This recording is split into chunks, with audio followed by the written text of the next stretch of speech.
and kittens for all.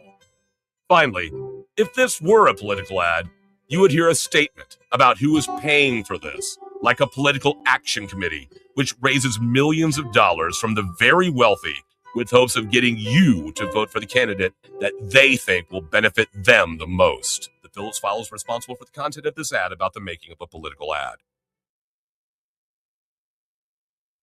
Do you like pudding? I mean, really like pudding? Have we got the palace for you? Built on repurposed Native American lands, Pudding Palace boasts the most name brands and well-known traditional gelatins from every country on Earth. Our Yelp reviewers speak for themselves. What about you there in the sweatpants? My mom drops me off like twice a week. It's awesome. I'm 45. And what about you, little lady? I came here looking for love. I found pudding. Hey, buddy, what's your favorite part of the Pudding Palace? Sneeze guards. Talk about elegance. I felt like I was in an actual palace. All right, I see a bit of a line. Good. Okay, getting kind of busy here. Let's just go and see what's going on around the corner over here. And hey, sweetheart, what do you think of Pudding Palace? I never knew pudding could be so fancy. Well, there you go. As you can see, we got nothing Seriously? but satisfied customers here at the Pudding Palace. And my check was for Nope, $65? nope. Focus on me. What sort of mother? Brandon. It's definitely Well, someone doesn't have our rewards card. Come on down to Pudding Palace. Pudding Palace, where pudding kings are born. Baseball. Apple pie. Your grandmother's fried chicken. These are great institutions of the American dream. And let us not forget another icon of the greatest country on earth, a German-style Mexican imitation lager. Now that's America. Here at Badass Hangry Eagle Brewery, we've been bottling up freedom for over 6 years, and we encourage every American to embrace their God-given freedom with their lips. Want to work as a pedicab driver and play Pokemon Go all day while enjoying one of our Imperial Cuck Stouts? The Badass Hangry Eagle says, "You do you, brah brah." Literally, we trained one. It says that. America. Badass Hangry Eagle Brewery. America AF.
Come on, everybody.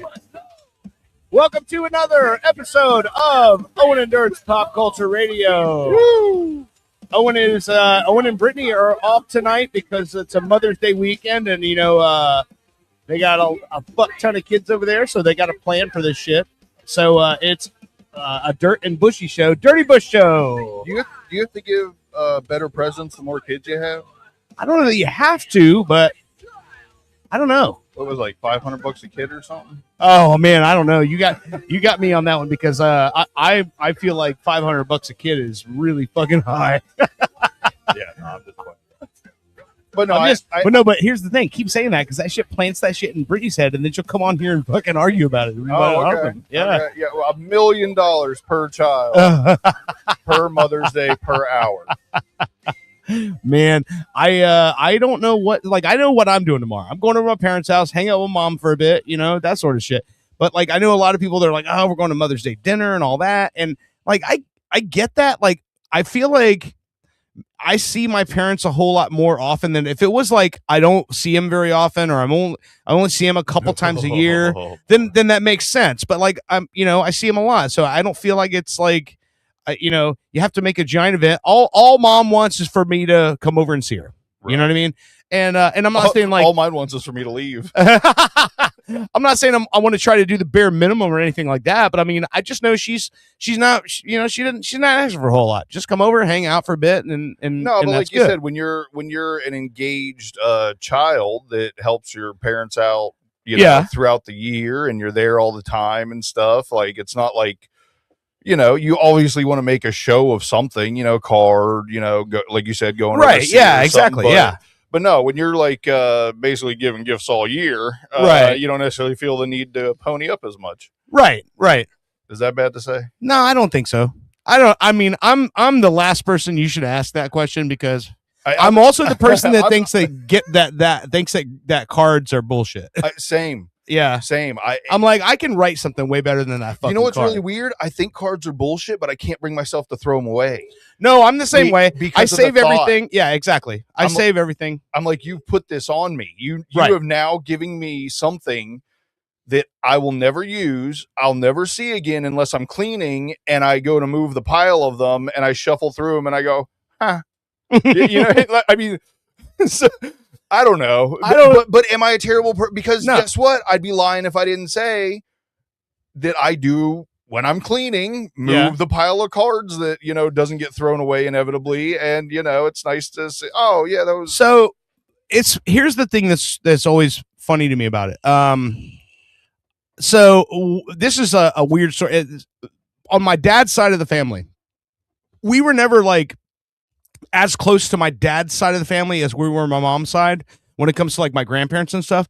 And most of that was because my grandfather on my dad's side was a really hard man. He was just a tough guy. Hey. He was a fucking a tank mechanic in World War II. Like, he literally had to fix these fucking things while bombs were going off around him. You know. Right, so the nicest thing you ever said was "Get the fuck away from me." And he was a diesel truck mechanic. He opened one of the first diesel service stations in Florida or in Orlando when they moved here in the early 50s. So he's one of those guys that like was just a kind of a gruff, tough sort of person. And my grandmother was like 5'1" and just the softest, sweetest thing you ever met in your life. And she passed away in 92, like in her early 60s from cancer. And so my whole childhood, I remember getting like the birthday cards and the Christmas cards and stuff like that from that side of the family. Yep. And this really unique handwriting and stuff. And it was always something where I was like, that's, grandma, making this stuff happen. Yep. But the thing is, she passed away and the handwriting was still there. Oh. So it was my grandfather the whole fucking time. Holy shit. And it was one of those things where I was like, that's the coolest fucking thing, where I'm like, who knew? He was the one writing those cards, and he was the one signing those things the whole fucking time. And he was too much of a real man to be like, to say, yeah, because for a fact he knew everybody was like, oh, another card from grandma. Yeah, exactly. For a fact that he didn't think that anybody knew that he was the one sending them, but he wanted to give that gift of, hey, you're being thought about. Yeah. And the funniest thing was that he was one of those guys that he sort of gravitated towards me quite a bit, because I went into the car business just like my dad and just like him.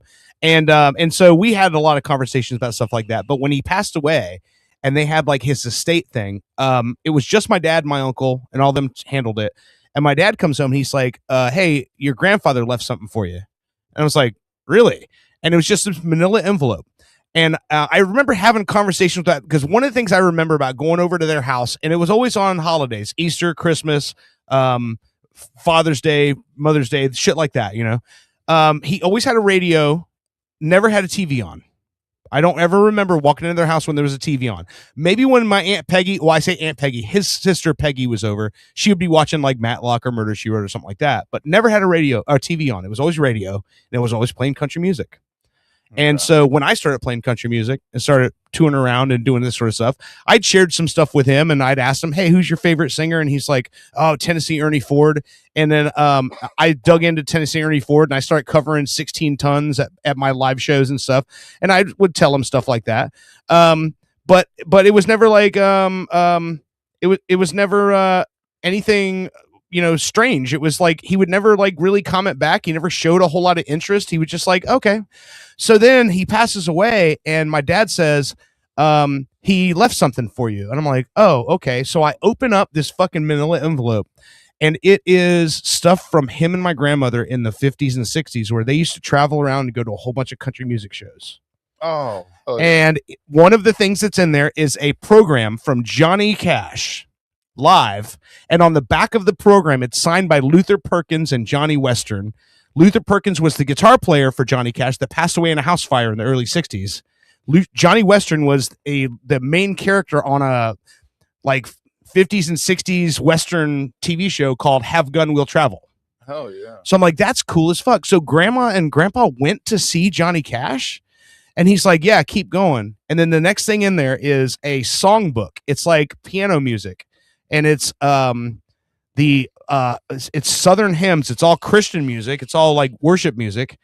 Johnny Cash hymn book, and it's signed by Johnny Cash on the cover. So not only did he fucking go to those shows, he met Johnny Cash, and he got a signature from him. And it's just crazy to me because he never had any conversations with me about this shit. Told me about any of this. He never told me any stories. He just listened. And so what he left me was all of his records and his Johnny Cash stuff. And in there is the first 2 Johnny Cash albums pressed in the early 1950s. They're still on shale. They're not even vinyl. And so that's what he left me. And I think it's just really funny how sometimes you don't really think about if they're listening or what, there's no reaction. He gave me nothing for my stories. He didn't make me think that that he cared at all, but he did. And that's what he left me. It's so fucking weird about shit like that. Yeah. You know what? Hang on. So speaking of that, with Owen not here today, I picked up the whiskey for us tonight. Oh, and this is a very, very Southern thing. This goes back to my time traveling through I guess you'd say the upper South. Is it flavored? Because I'm yes. a pussy. Yes, it is. It's flavored. Flavors. It is flavored. It is also in the same family as the Jack Daniel's stuff we've had before, where it's not syrup, it's in the mash. And I knew it was going to be Jack Daniel's adjacent. It's not. Yeah, it is adjacent. Yes, but it's not Jack Daniel's. So this is something that I had in West Virginia at the home of the Wild and Wonderful Whites of West Virginia. Okay. They made moonshine. This is not moonshine. This is whiskey, but it's very Southern. This is Jim Beam peach whiskey. Oh, okay. So this is whiskey that's made with peach in the mash. It's not flavored. It's not syrup. It's actually peach in the mash when they distill the whiskey. It's so funny because I always go back and forth. Some of these I've liked that are in the mash, as you put, and then other ones I like the more syrupy stuff. Right, yeah. And I same way. I can go either way. Well, when I wasn't here, you guys had tried that bird dog, I think it was, something like that. The bird dog. And then I came over and I tried it, and I immediately thought it was caramel, for one, not peanut butter. Right. And then 2, it was very apparent that it was just like flavors poured on top of their proprietary brand, whiskey or whatever. Yes. It was not like a bottom up crafted thing. I'll tell you already, I smelled this when you were pouring it all the way over there. That's what I love about the stuff that's in the mash. Oh my God. The aroma is so fun. It's Jolly Rancher style smell, right? It smells straight up peach Jolly Rancher. Yeah. 100%. You ready? Yeah, here we go. Cheers. Cheers. Oh, that is fucking good. See, that's why I said I never know. Like, it could go either way when it's in the mash. Sometimes for me, there's not enough flavor there, It's which is funny because you and Todd really like the whiskey flavor. Right. And I really like I don't want to not be able to taste the whiskey, but I want to be able to taste the flavor. Right. I want it to taste like I threw a peach Jolly Rancher in some whiskey. Yes. But yeah, like I said, it's really weird because I love the Applejack. Yeah. And that's mash in the mash, right? That's actually bottom up crafted. That's actually apples in the mash distilled that way. I forgot which one you got last time that I was kind of on the fence about. The blackberry one. Is that okay? Yeah, Yeah. maybe that's what it was. Because blackberry is also not a super like aromatic flavor. You know what I mean? Right. Like that. Everyone was on the good. planet knows the smell of apples and they know the smell of peach, and immediately that hits you, and you're like, okay, I know where I'm going. The blackberry was good.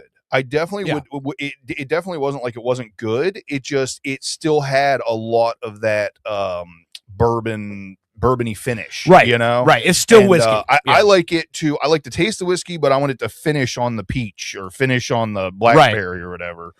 Peanut butter. This is badass. Yeah, this is and so the thing is, there was two flavors of the Jim Beam flavored stuff. So Jim Beam does make an apple, and they also make Jim Beam Fire, which is the cinnamon one. I know you're not a cinnamon guy. But the two that I was kind of deciding between was the peach and vanilla. They make a Jim Beam vanilla.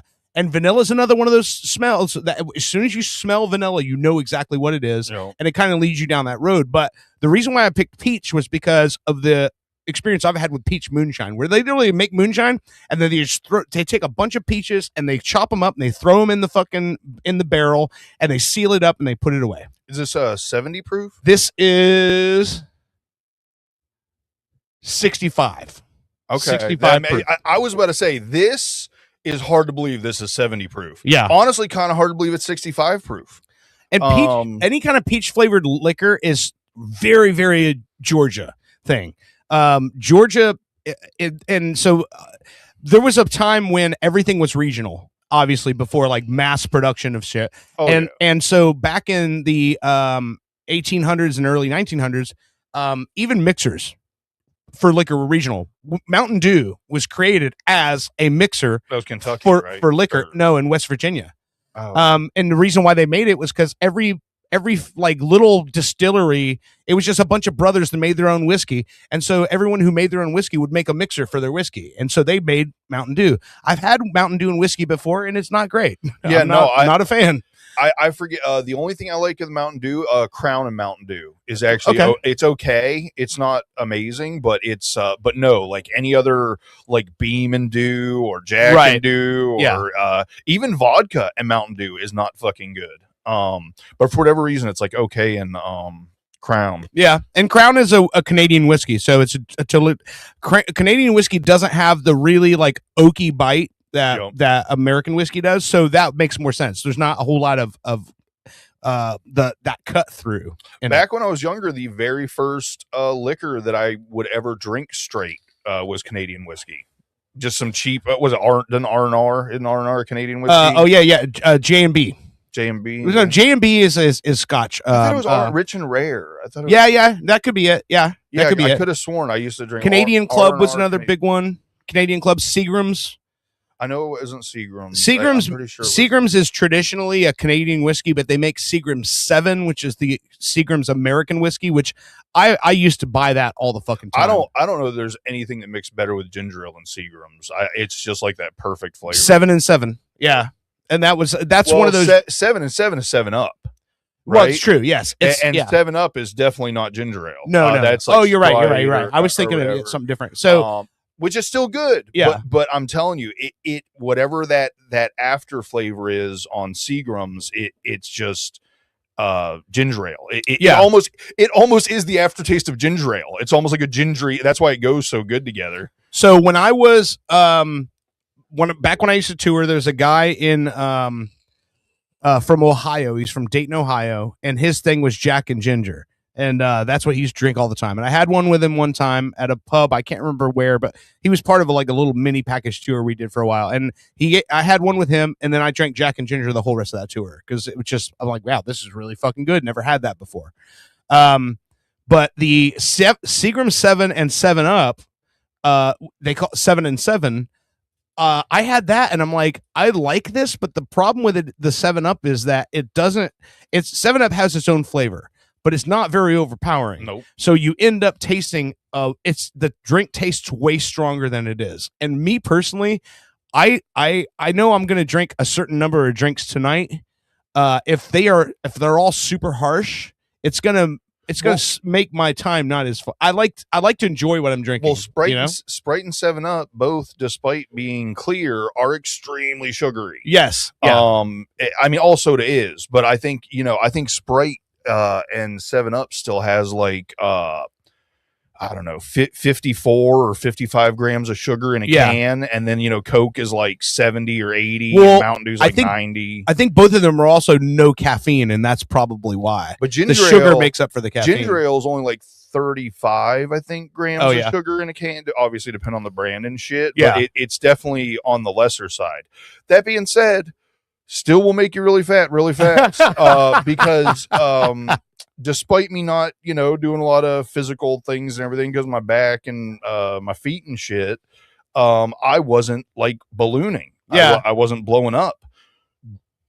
And then for a while there, my mom had gotten really sick and she was nauseous all the time. Ironically enough, kidney problem, just Yeah. like the dog is going through right now. And that's what started with him was he was getting anyway. Mhm. So my mom got to a point where she needed to keep ginger ale in the house, and I got away from soda except in alcohol for probably 5-6 years. Yeah. But I've always been a soda drinker. And even back when I was working 10-12 hours a day in the Florida sun and everything, if you cut out that soda, you'll lose 20 pounds in a week. Yeah. And because I'm not being real physical and I got back on the soda, it was like poof, Yeah. 40 extra pounds. Man. But yeah, no, ginger ale is to me about the best like soda mixer you can have for liquor.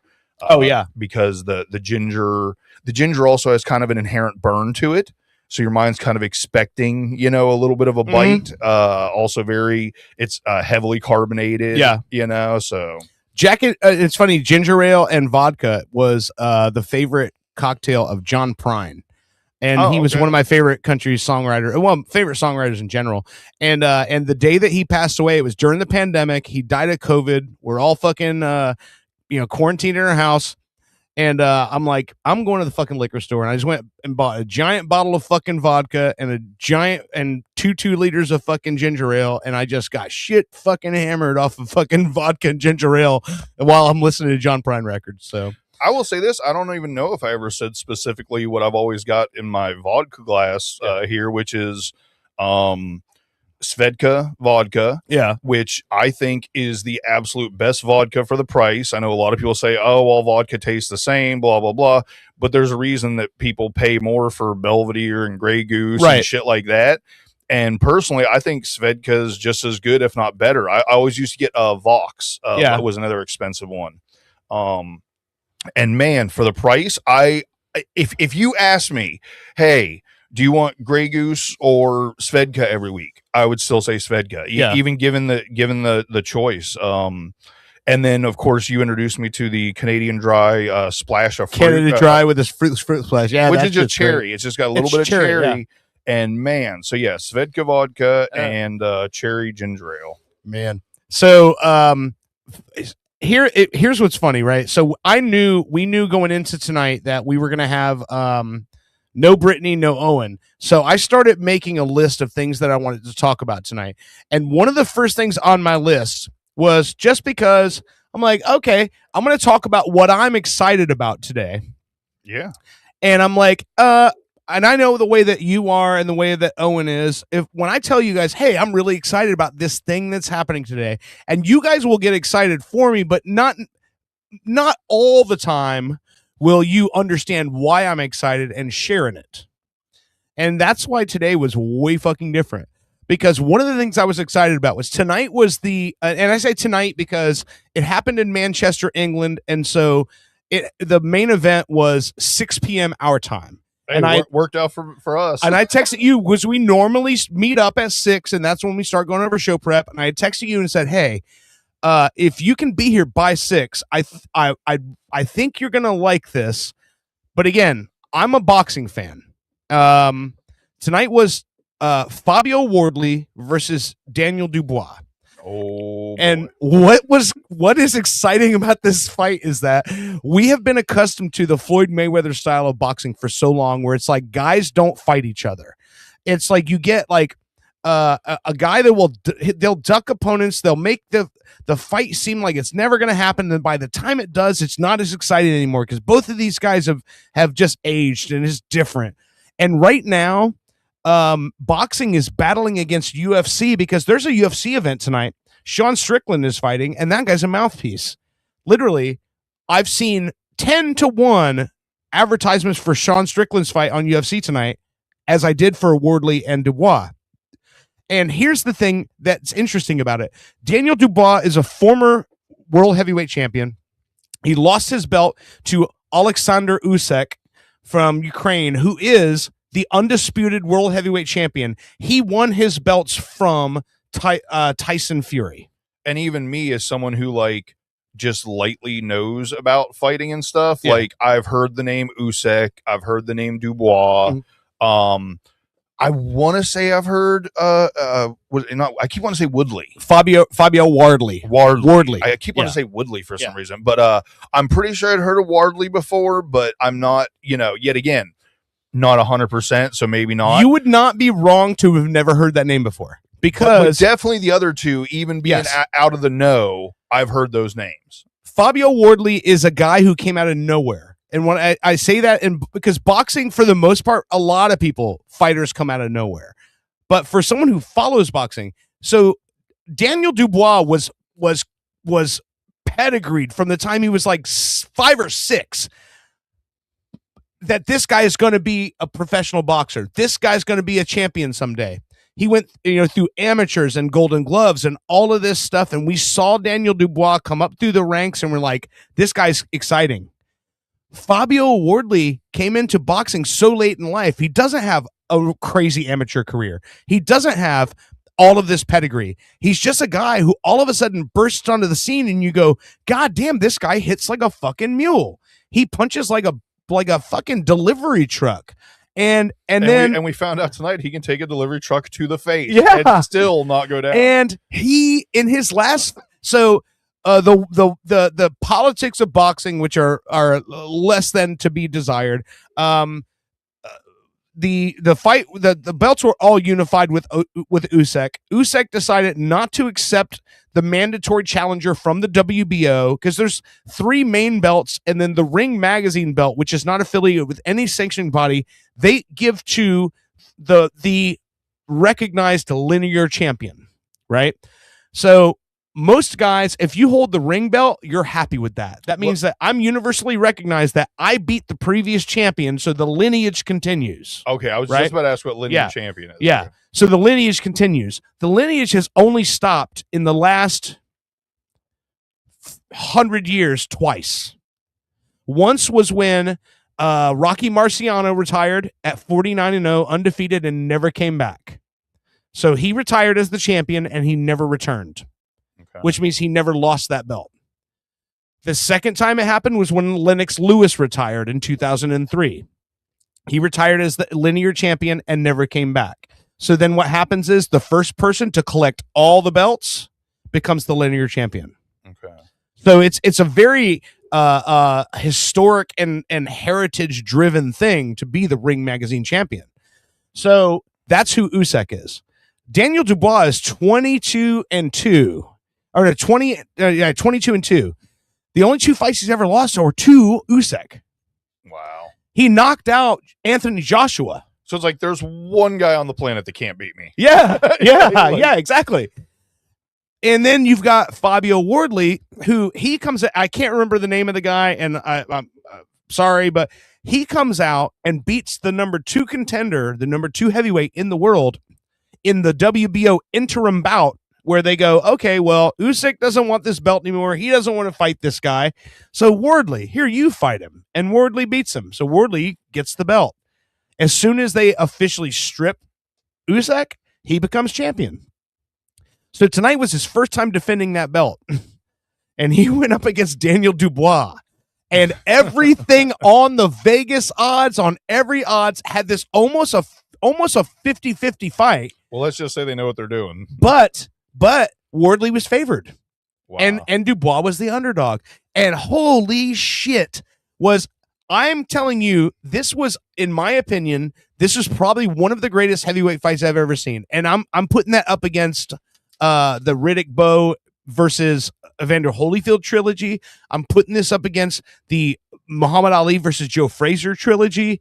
I'm putting this up against Larry Holmes versus Ken Norton after Ali retired, and they had to figure out who's the next champion, and those guys fought 14 rounds even, and then the 15th round is what decided who was the next champion, and Larry Holmes took it.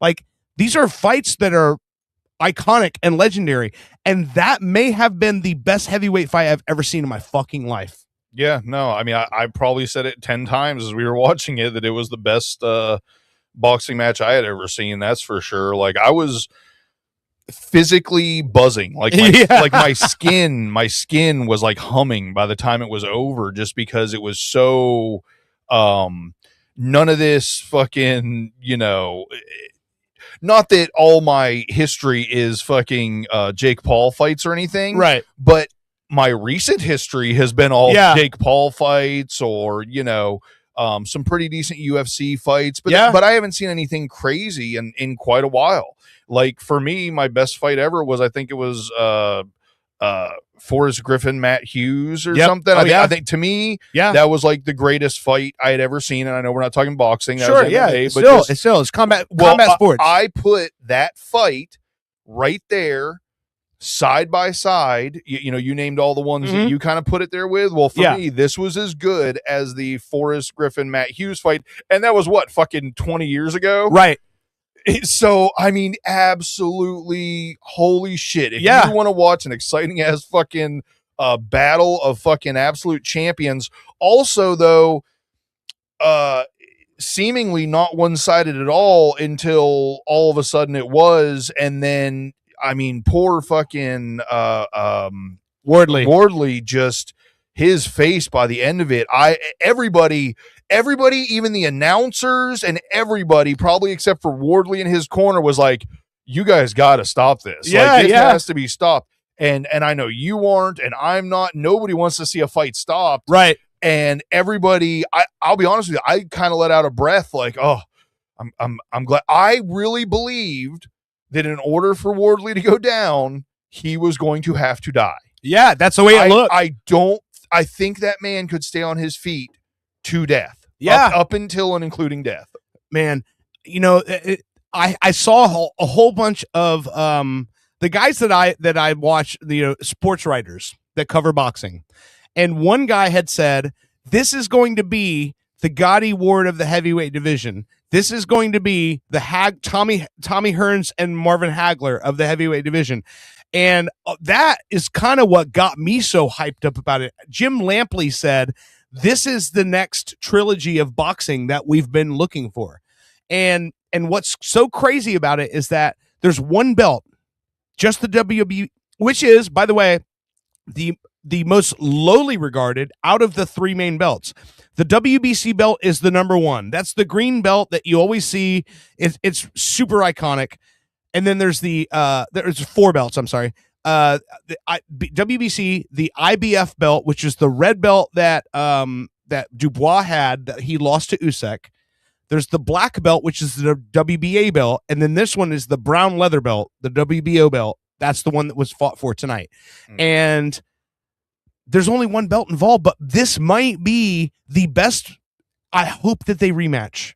I hope that they do it again. Well, and speaking on that, I'm curious because they were talking to the guy that put on the fight afterwards. Yeah. And it was funny because I think you had just said something about, oh boy, a rematch would be awesome. And then the announcer was like, are we going to see a rematch? And the guy that put on the fight was like, there is a rematch clause in the contract. Right. And you went, oh, like in a good way. Yeah. But you heard a lot of the crowd go, boo, like when they said that. I don't know. Yeah. I don't know where that came from. You heard it though. Yeah, right? I did. Yeah. So I did. I took it as like two different things at the same time. I'm like, okay, well, Dirt thinks that having a rematch clause in this case means that it could happen again. Yeah. But it sounded like the overall, now it might have been something else happening in the room that we didn't even see. That just timed out weird. But yeah, I just found it really odd that overall the crowd, as soon as he said there is a rematch clause, I was like, boo. Yeah. I was like, well, that's fucking so weird. the thing is, can you have a rematch clause that means you don't fight again? No. Rematch clause means, so typically what happens is when you're a champion coming into a fight, you typically want a rematch clause in the contract, because if you lose your belt, you want there to be a clause in the contract that says, hey, if you beat me, you at least have to give me a chance to win it back. Okay, so a rematch clause is a one direction thing. Yes, it exactly. means Yes. there is a rematch that Yes. could happen. Okay, Yes, it means if I lose the belt, you have to give me a rematch. okay. But where the clause gets hairy is whether it's an immediate rematch or not. Okay. So I would assume that most likely in this case, it's not an immediate rematch, only because the heavyweight division his is face. so all over the place right now. I would think that from either camp, if I'm Daniel Dubois, what I'm looking at right now is this fight coming up between Anthony Joshua and Tyson Fury later in the year. Because after a fight like that, you're not going to want to get in the ring for about 6 months. You're going to want to go home and rest this out, right? I'm sure, because regardless of Wardley getting absolutely demolished, Dubois took some pretty serious shots there himself. He didn't seem worse for wear on his face, because most of the really nasty shots didn't hit him directly in the face. They're very glancing, but they were rattling. Well, he got hit really hard in the top of the head 2 times. Both times it rocked his neck. Yeah. I mean, that a lot of people don't think about the neck, damage. The neck's your shock having absorber. your head fucking rock sideways. And both of those shots that Wardley caught him with in the top of the head really rocked his neck. He didn't show it as worse for wear through the fight or anything from it. Yeah. But yeah, regardless whether his face was all messed up, he definitely took some pretty heavy shots there that he'll want to recover from. But what's funny is those shots that knocked him down were glancing blows. Right, they weren't even full on. Here's the thing. He got knocked down by glancing blows, and then he walked through straight up fucking shots. Yeah. How is that? Well, like I said, I really believe it was the whiplash effect. Yeah. I don't think it was the fact that, that the glancing blow had that much impact, so much as it had enough impact. It was directly from the side. Yeah. This wasn't stuff coming in from the front where you can kind of put your head down and you're now absorbing it. We're talking about lever. Like leverage. Right. And his head got rocked sideways. And I think if nothing else, it just really threw off maybe a center of gravity. Not so much being dizzy as it fucks with your equilibrium. Vertigo, equilibrium. Yeah. Mm-hmm. So the thing is, like, if you're Daniel Dubois, now you've got a belt back, right? Yeah. So in boxing, holding a belt is bargaining power, right? Well, and in a definitive victory. Yes. Amazing fight. Not taking anything away from Wardley, but definitive fucking victory. Oh yeah, absolutely. Fucked him up. There's no question. There was no question with anyone. This was not a controversial decision. No. But I will say this: by the time they stopped that fucking fight, I was floored. Well, at that point, we all wanted to see the 12. You know what I mean? Yeah. Like every single person wanted to see that go. Well, it was 11, right? They stopped it. They stopped it in the 11th round. At the very start of the 11th. Let's be real though. I don't think it would have changed anything. Like it just meant more damage. But you never know. That's the you never know. Yeah. But guess what? Guess what we do know? We do know if Wardley took a few more shots to the face in just the right spot, he could have. He could be permanently fucking damaged. Fractured skull, shattered bones up into his brain, from his nose or something. I mean, it was. Man, what a fucking warrior! As a matter of fact, I give it to the first of all, the ref. He did not give a fuck. He was letting that fight go. That was one of the other things I really liked about this match was the ref just let everything fucking ride. I think he was very good in what he did, and anything that he even took a point off for the.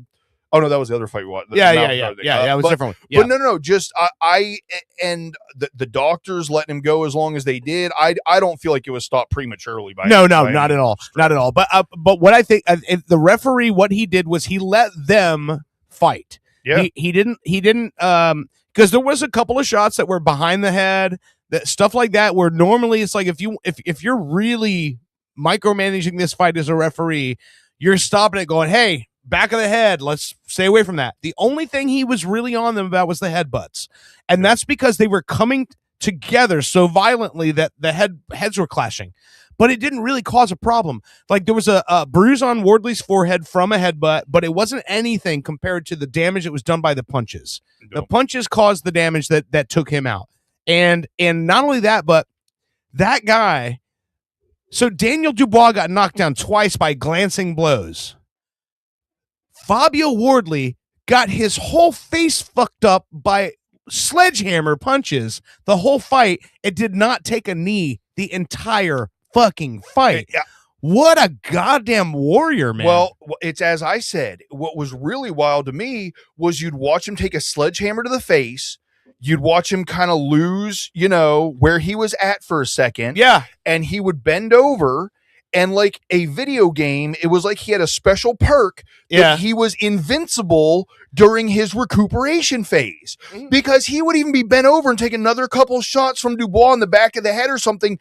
But those seemingly completely ineffective in finishing the job. And then Wardley would just like stand back up and be ready to take more. I know Dubois had to have been frustrated at the fact that he could not finish him. I really believe, as I said when we were watching it, at some point Dubois in that fight went, I think in order to knock this man out, I have to kill him. Yeah. I don't think this guy can actually be put to sleep. Yeah. It was fucking phenomenal to watch that dude take that much punishment. I remember in the I think it was the second Tyson Fury versus Deontay Wilder fight. Fury had just completely dominated Deontay Wilder, and at some point during the fight, it was like I think it may have been the round that even stopped it.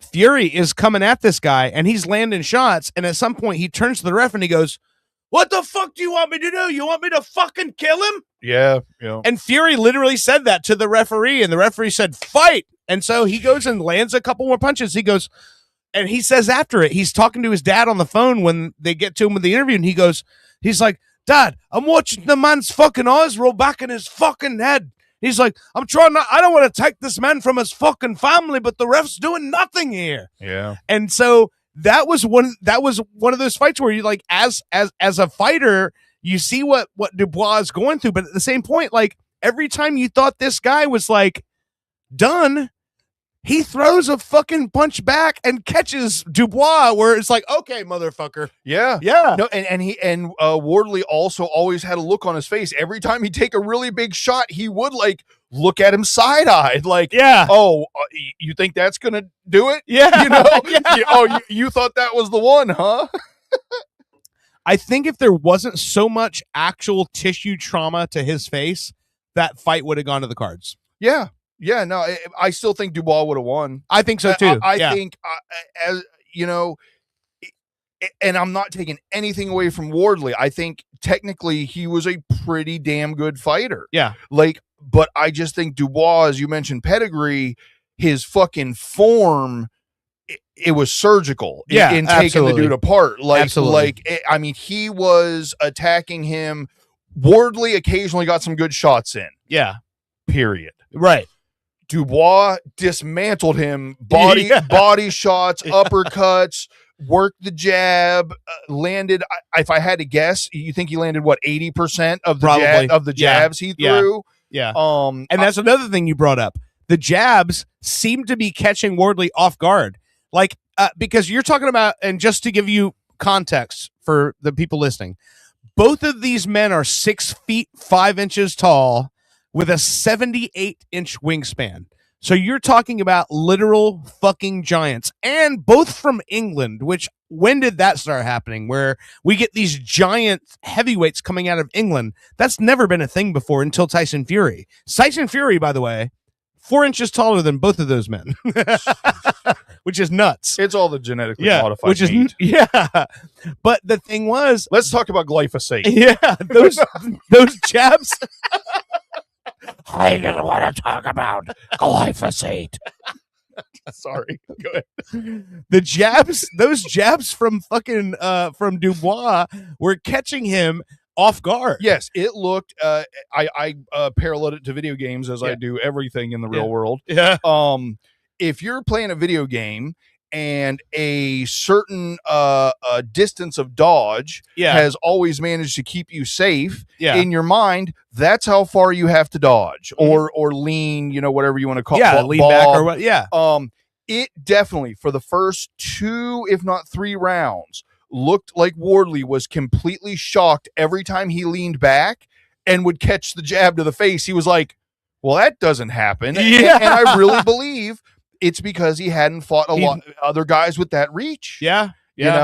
And maybe that was even more to his demise, just never really fighting someone else experience with level, with the reach. Yep, not having that experience before and then going into a fight like this against a straight fucking killer like Daniel Dubois. A man who knocked out Anthony Joshua, and like they made him do it again at this fight, but when he knocked out Anthony Joshua, and that knockout was literally a right hand to sleep.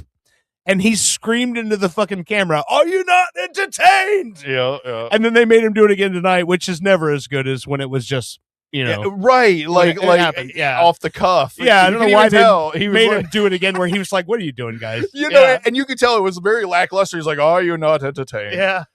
It was funny though because Dubois talking sounds like Tom Hardy in the Legends movie where he plays the Cray twins. Yeah. So the whole time Dubois is talking, I'm seeing fucking Tom Hardy playing a Cray twin. Still one of my That's so favorite. fucking Still one of my nuts. favorite movies. I fucking you watched that, right? Legends Yeah, where he yeah. plays both twins. Uh, Oh, it's so good. Frank Verdosa said he yells the same thing after sex. Are you not entertained? Yeah.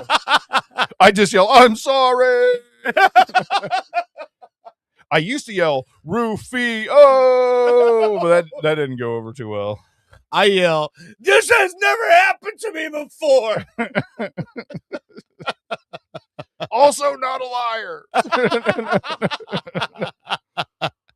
So coming up on the actually exciting to be a fan of heavyweight boxing right now because we've got Anthony Joshua coming back. He's got a fight in July, and then by the end of the year, it will be Anthony Joshua versus Tyson Fury, a fight we've been trying to see for 10 fucking years. I'm excited now. Frank Werner says, "I yell and bring me a beer too." Beer. Frank is anytime Frank jumps in the chat, I always know it's going to be fun time. But I don't know if Frank's a boxing fan or not, if he watched that fight, but yeah. You should, Frank. Now is the great time to be a boxing fan. I'm talking to Frank Verderosa. We have Anthony Joshua coming up, fighting Perga on July 25th. And then we have the fight coming up with Usyk, which is this month. Usyk is fighting Rico on May 23rd. So these two fights are going to be very influential on what happens going forward. I do not see Usyk losing. I do not see Joshua losing. So are you going to have Usyk winning, and again, anything can happen. No. But that's moving towards an Anthony Joshua versus Tyson Fury match. Tyson Fury's lost twice to Usyk. Daniel Dubois has lost twice to Usyk. The whole idea of having a third match when you've already lost twice, in most cases, would be pointless. You've already beat this guy twice. Why are you fighting him again? But because the heavyweight division is so jumbled up, and you have all of these guys who are monsters, anything can happen at any time. And as long as the public is still excited about seeing those two guys go in the ring, we're going to get that fight. Hell yeah. I want to when the next upcoming Usyk fight happens, I definitely want to come over and watch that. Because I have yet to see Usyk fight. Oh, you haven't seen him fight no, before? Okay. Never. And at this point, I've heard more about Usyk than I have about Dubois or Wardley. Yeah. And after the fight I just watched, I want to watch Usyk fight. Oh yeah. I've seen Tyson Fury. Always impressive. I have not seen Usyk, and I'm pretty. Frank said both are cool fights, but neither is as awesome as Frank versus his wife. Oh man. I don't even know how to go with that. Well, I was just gonna say, if there are any kind of proceedings, this stuff might be used as evidence. Yeah. Might want to delete that one. Yeah. But no, Usyk. The thing about Usyk is that a lot of the boxing world sort of I don't want to say dismisses, because they don't dismiss him, but he's caveat. He's not the like highlight reel knockout type of boxer that these guys are. He's the guy that like doesn't throw a right hand for the first 5 rounds and just jabs you into a position where he can take you apart. So he's more on the Mayweather. He's side more on the side of like the Klitschko brothers. Which speaking of, you heard the Mayweather stuff, right? Oh, he's fighting it. Yeah. No, he owes like fucking $14 billion to the fucking IRS, and they're coming and taking his stuff. Not a surprise. He a man who historically does not trust banks and keeps all of his money in duffel bags in his house, which is why he's been robbed multiple times.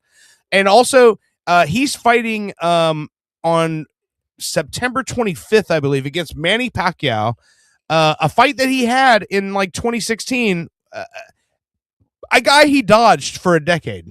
Yeah. And then finally fought him after Pacquiao was diagnosed with Parkinson's disease. And now we find out maybe that's not an accurate diagnosis. But he's fighting him again. And the thing is, like, Mayweather's whole strength of a fighter is being fast, reflexes, stamina. Now you're 50 years old.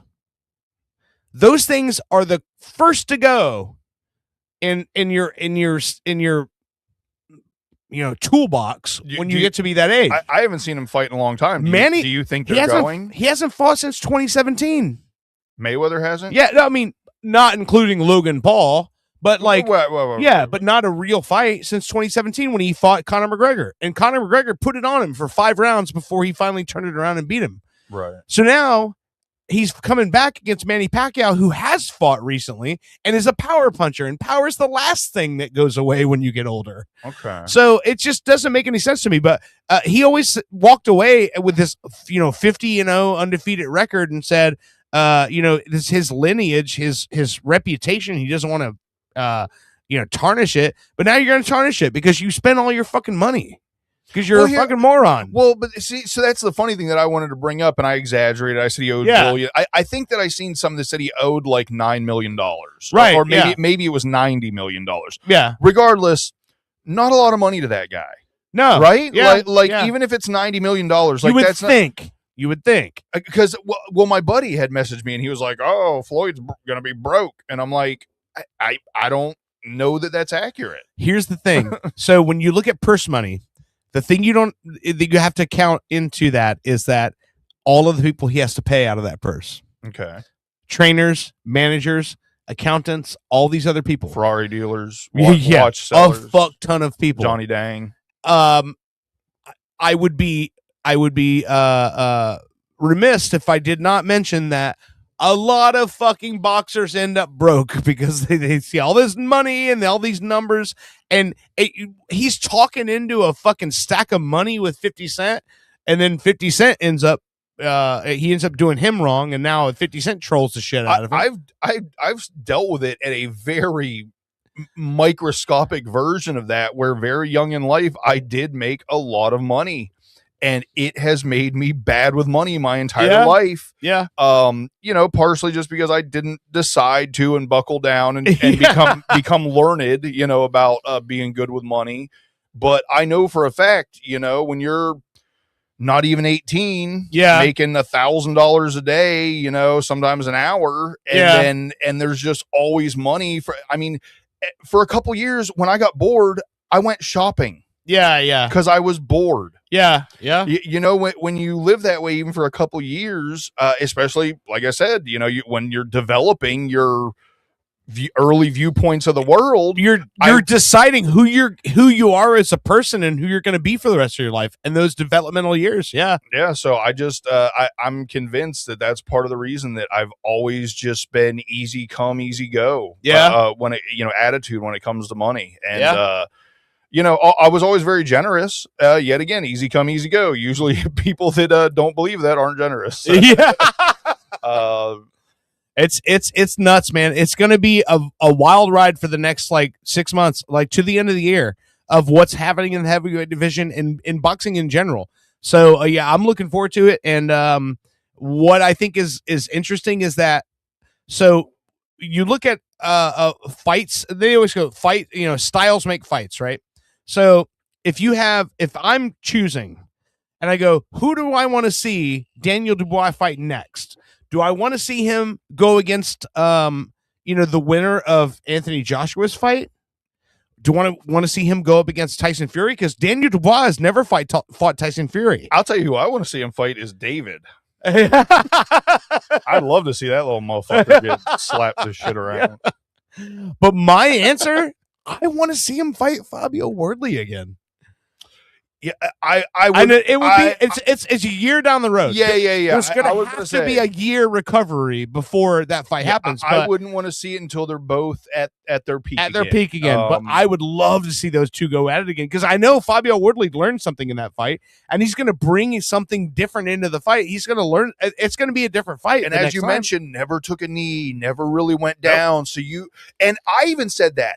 What, around round 4? Yeah. Around round 4, I said, what would this fight be like if Wardley had the pedigree and the experience that Dubois has? Yeah. Could you? Yeah. I feel like there's no way it didn't go 12. Yeah, exactly. If Wardley would have been a little bit more experienced. I know what you mean, man. It's so anyway, all of you guys listening, DAZN, by the way, DAZN is the app. DAZN is like the new home for boxing because we don't have HBO pay-per-view anymore. So all of the fights are on DAZN. I'm a member of DAZN, so I watch all the fights there. Our friend Keon Papillon, which he's gonna be calling later on. He was supposed to call in here. He's got some stuff going on. He's gonna call us later in the show. Keon has fought on DAZN before. That's the place where you watch all your boxing now. The Usyk fight's going to be on DAZN, and I believe the Tyson Fury fight coming up when it's Anthony Joshua and Tyson Fury, that's going to be on Netflix. Okay. Netflix has jumped in, and also next weekend, which by the way, we will not have a show next weekend. I'm hosting karaoke at St. Andrew's Tavern in Altamont. Oh shit! But next weekend on Netflix is Gina Carano versus Ronda Rousey. Okay. It's Ronda Rousey's return to the MMA world. I was about to say, didn't know that was happening. Yeah. It's and that's a huge fight. That's someone she's never fought.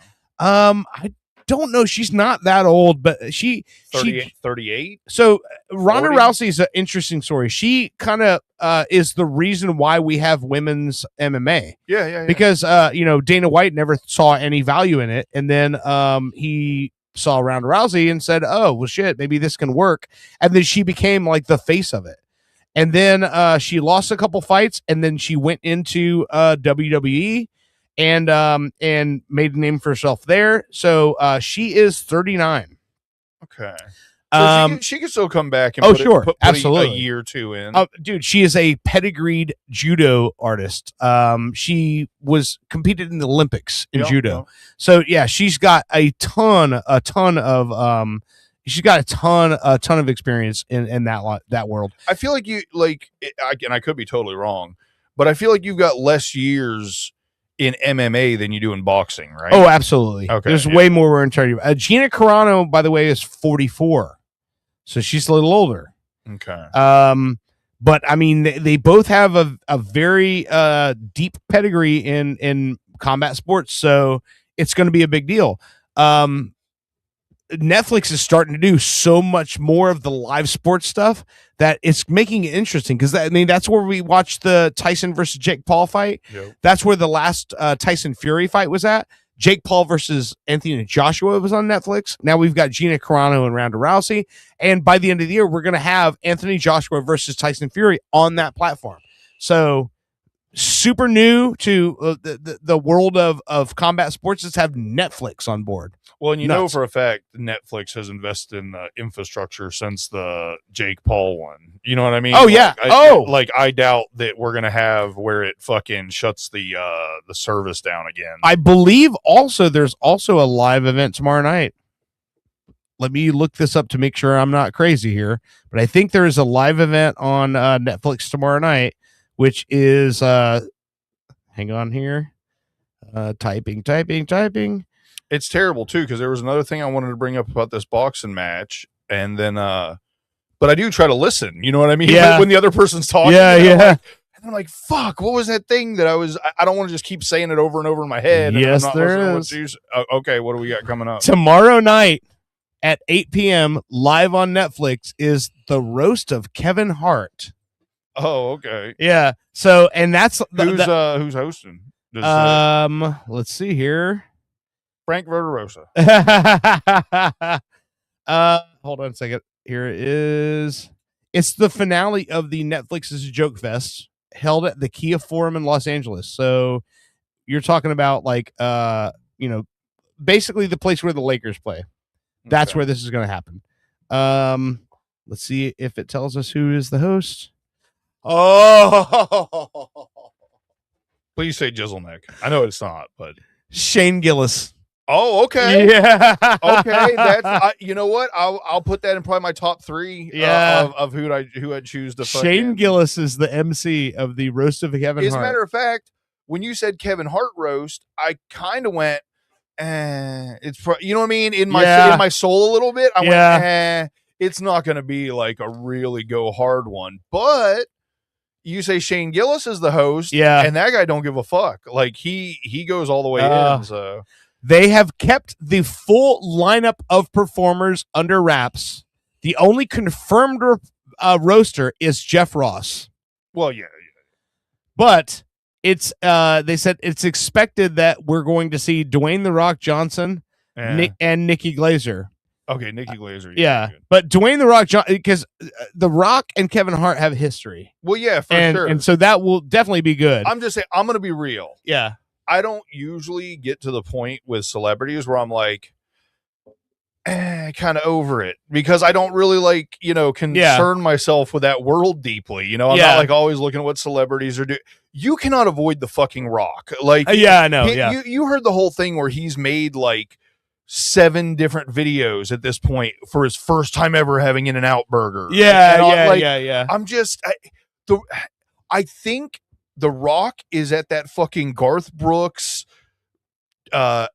You can't really say Michael Jackson. I don't think anybody's ever really can reach like necessarily that level again, just because of the way media and everything else. You mean level of fame or exposure? Okay. Fame. Okay. I mean, I don't know. Maybe I'm wrong. Maybe The Rock is as famous as but all I know is if you were to name the top 3 famous people, he's probably always in that conversation. Oh, he's right? gotta He's in be, goddamn everything. Yeah, I mean, famous wrestler, became an even bigger movie Yeah. star. Beloved personality, you know what I mean? Yeah, like, yeah. I'm kind of over him being beloved. Like I he either needs to pull a dick move or get less famous or pick up a drug addiction. So I need him to pull a Charlie Sheen of some Say something to get canceled. So I go, okay, this is not, you are not a 100% marketing propaganda tool at this point. Right, You know what I mean? yeah. I don't feel like 90% of the shit he says is him anymore. It's just like he's a mouthpiece for whatever's going on around him at the time. I hear that. And I can hear that. I could be totally wrong. Maybe that's just him and his personality. Yeah. And I'm sure being that famous changes who you are, but you're that famous, you don't always have to be on. You know what I mean? Right, yeah. Let me see you get drunk and yell and throw an In-N-Out Burger back through the drive-through window or something. Give me something, Rock. Show me you're human. Relate to me. Yeah, exactly. Ruin your life so I feel better about myself. Oh man. All right, so listen, we're going to take a break. I've got a story I want to share with you that I think you're going to be very interested in. Okay. Something that I saw pop up today. It has to do with real estate. I know you're a big real estate mogul. Oh, for sure. So you're going to love this. But I think it's interesting. It's an interesting story. Well, and I mean, there's a good chance if it's Florida related and it's like a legend or something that's been around for a long time. It's not Florida related, but it's a legend. Oh, it's not Florida related. No. Okay. Oh, No. real quick, I remember what the other and it wasn't even a big thing. Yeah. First of all, fucking good job on the Jim Beam Peach. Oh, it's great. This is fucking excellent. Yeah. I mean, it's very, very, very non-invasive. if that makes sense. You know what I mean? Yeah. Like I don't feel I'll take a little more. I don't feel like super hot faced or anything off of it. But what I was gonna say is what's the banana peanut butter one that the something monkey? Is it drunken monkey? I can't remember what it's called. It's something monkey, yeah. I can't remember if it's monkey I ranch saved or the bottle drunken so we monkey. could remember it, yeah. That is the second time we've had that. Yeah. That is the second time we killed the whole bottle early on Mhm. and zero fucking hangover. That has to be the absolute strongest flavored liquor that I've ever had that doesn't taste like liquor at all. Right. That also leaves you with zero hangover. Yeah. It makes zero fucking sense. Love the Chickachita, love the Screwball. Yeah. Neither of them are hangover heavy at all. Right. They're both very good, but you still feel like you drank the next day. Yeah. That fucking drunken monkey banana peanut butter or whatever it is. Yeah. Zero fucking it doesn't even feel like you had a shot the night before. I don't understand it. No, I know exactly what you mean. So I had to give that shit props again because it Fuck is. yeah. I think it's still flavor wise, it's still really high up there for me. I love the flavor. So peanut butter banana is always good, but that whiskey makes it it's almost if it wasn't for this show and the world that I live in where I just drink liquor with my buddies and we kill a whole fucking bottle, that would be something I would keep in my fucking liquor cabinet and I would have it as a dessert drink after dinner, sitting in front of the TV, have one drink and that's it. Yeah. You know, it's perfect for that. I love it. But yes. So this story that I have for you, I think I'm not going to say anymore because I think you're going to fucking love this story. You want to tease? You want to do or nah? It's a house that you may not know. That I know. You might not know. If you see the house, you might go, "Oh man, okay, nice house." Breaking Bad house. No. Okay. It's way bigger than that. Really? It's historically way bigger than Graceland. That. No, but it's for sale. We're going to talk about no, that was a hotel. I was about to say the Shining House, but that was a hotel. No. It's just a house, a single family home that's for sale. That is remarkable. Okay. All right. You're listening to Pop Culture Radio. We will be right back after this break.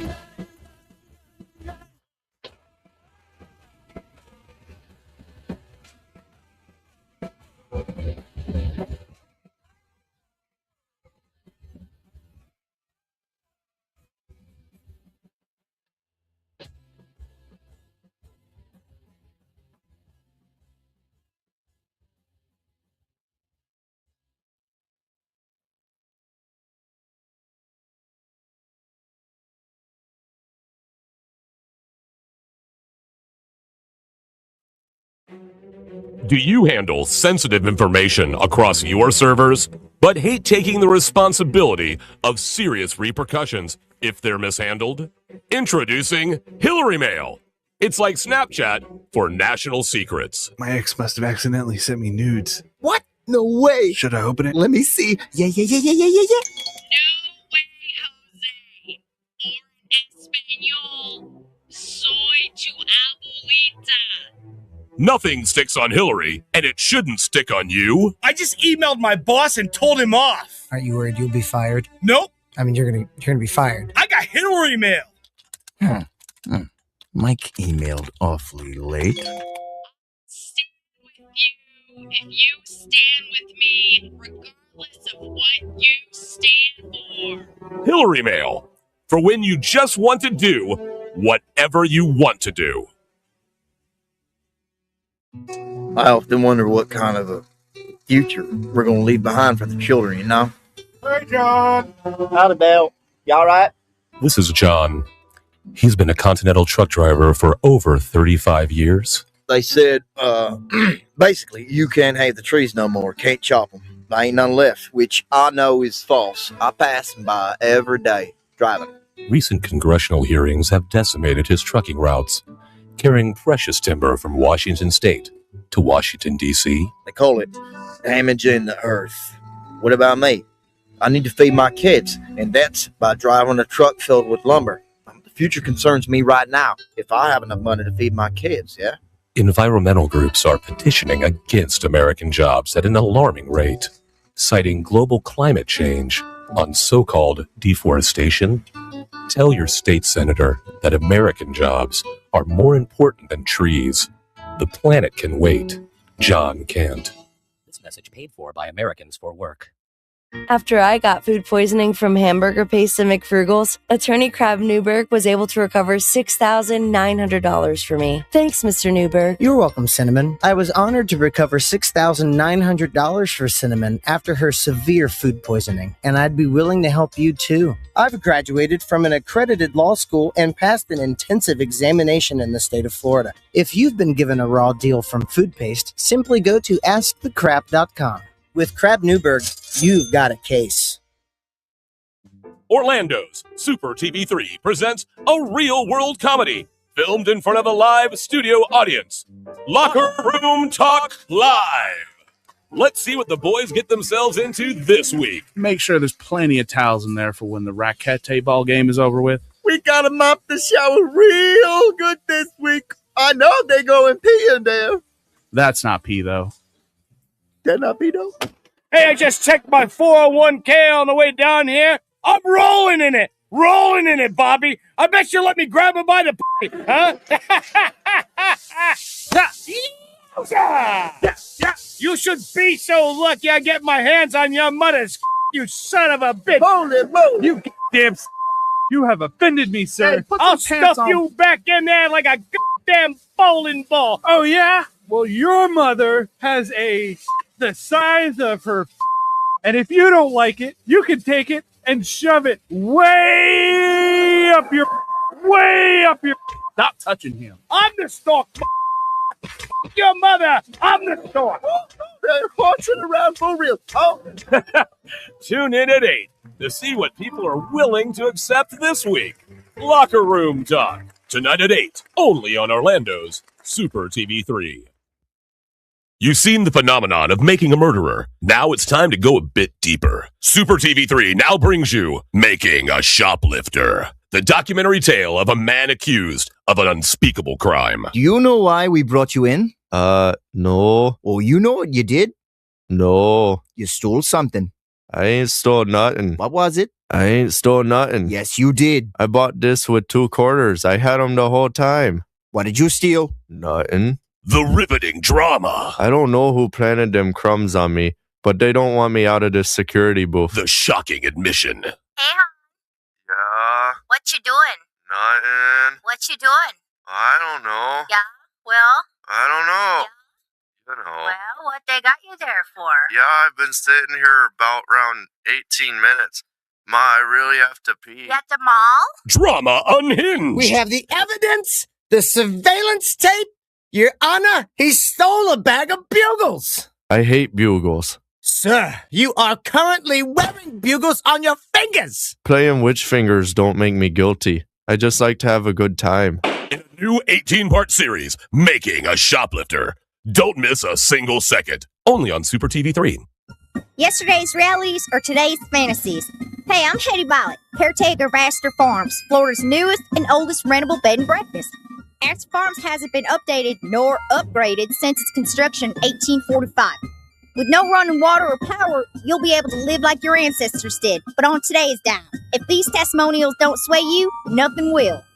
June 12th, 2014. My wits are failing me. I feel a constant hunger for the unattainable and a thirst that cannot be quenched. I feel a presence watching me in the darkness. A creature. A trapped soul. Somehow dodging the light of this flickering candle. By sunrise, I fear my life. Maybe an extreme danger. How about this fine how do you do? April 4th, 2016. The rations of hardtack are too damn stale. Cracked my front teeth. In great pain. Salt pork for lunch tasted rotten. Too much salt. I told that woman not to heavy-hand the salt, but she did just to spite me. Oh God, is she trying to kill me? Live yesterday's life today at Astor Farms. We'll get the bedroll ready for you. Life's not fair! Have you felt neglected? Have your needs been denied? We are currently bringing a class action lawsuit against the news junkie. Have you been denied any of the following? Magnet, shirt, bumper sticker, $50 gift card, badge, chat room impunity, live trivia complaints, self-validation, or otherwise.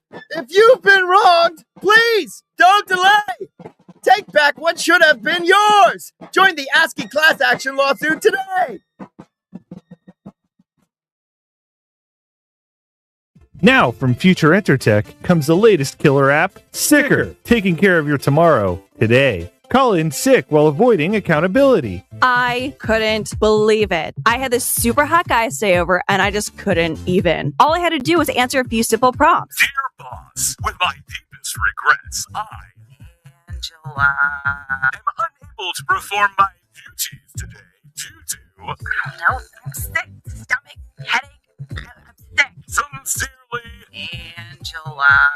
Sicker's patent pending algorithm is designed to get you a hassle-free day off whenever you need it. I woke up with a case of anal glaucoma. You know, I couldn't see my ass going to work today. Let me tell you, sick is a real life changer. dear boss, with my deepest regrets, I am unable to perform my duties today due to...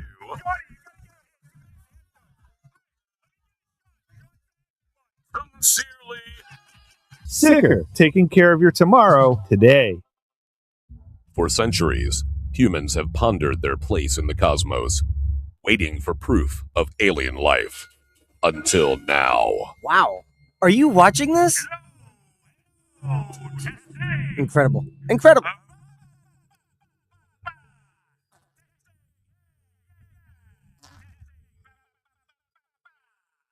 We listened. For the first time, they have made contact. We are not alone.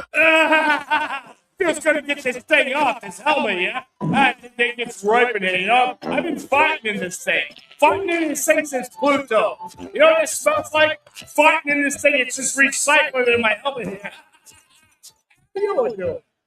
But were we ready?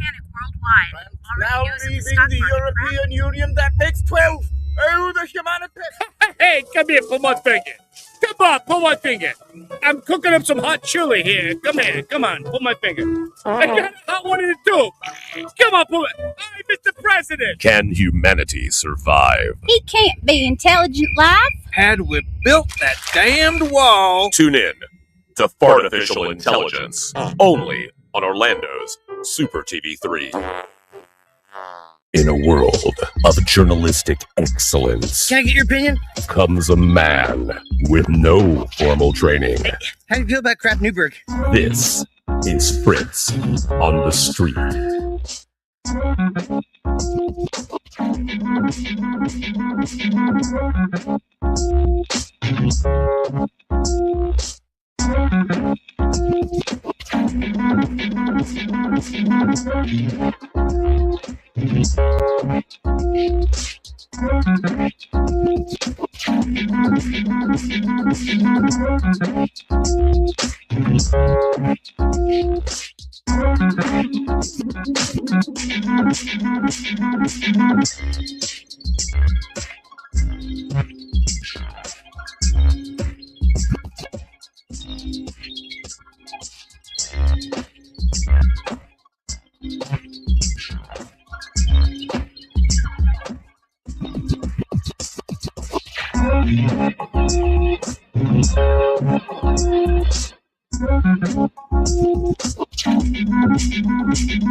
Hey, I'm world famous radio personality Pinkman. You may remember me from your radio. I'm here to tell you about the newest app craze. It's called Pinky Man Go. Using the power of augmented reality, Pinky Man Go allows you to find real life objects in the real world. Wow. I got loose changies. It was under the couch. Nice. You can trade that in for Pinky points, and then I can buy chips. Phone chargeroo. Oh my god. It was just there. You just unlocked a side quest. Now go find my phone. Okay. Guys, I just found Carkeezy. Perfect. I'm late for work anyway. Everyone get out of my apartment. Douchebags. Pinky Man Go! Pinky Man Go! From the makers of Sicker.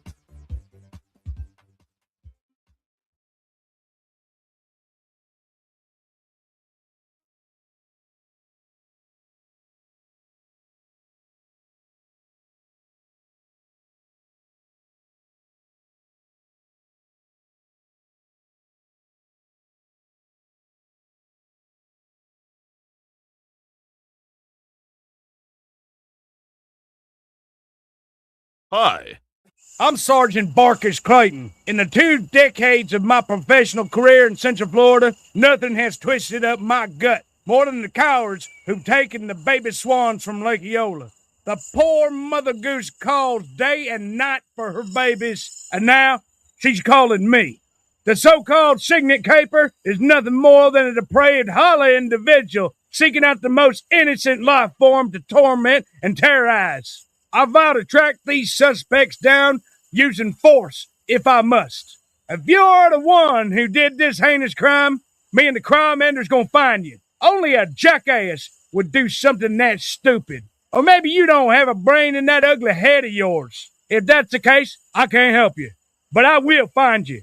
And maybe, if you turn yourself in, I'll go easy on you. But rest assured, Central Florida, Sergeant Barkus Clayton will be vigilant, ever present, gun in hand and law on my side. I will not lose this fight. And you can take that to the bank of Lake Eola.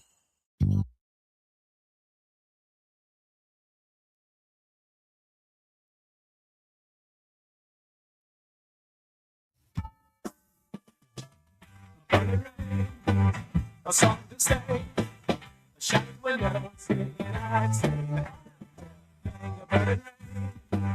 a song to say, a shot window, singing I say. Welcome back to Pop Culture Radio. So we have our guest in the queue here.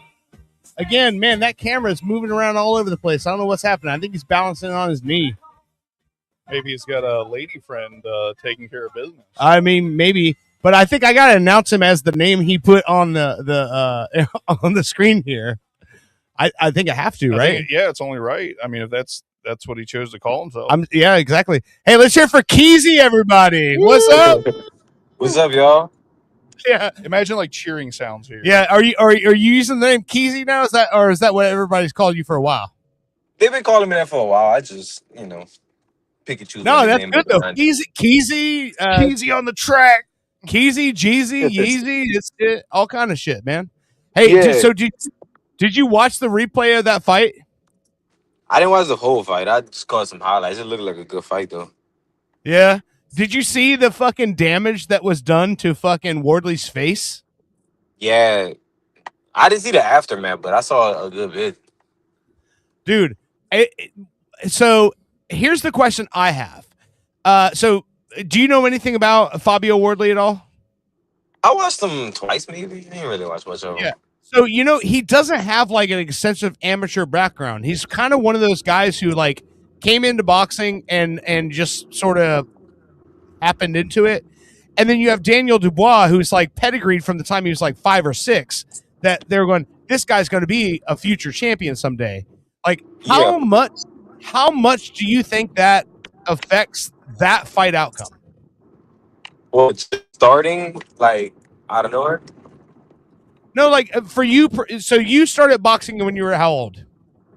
Had my first fight at 14.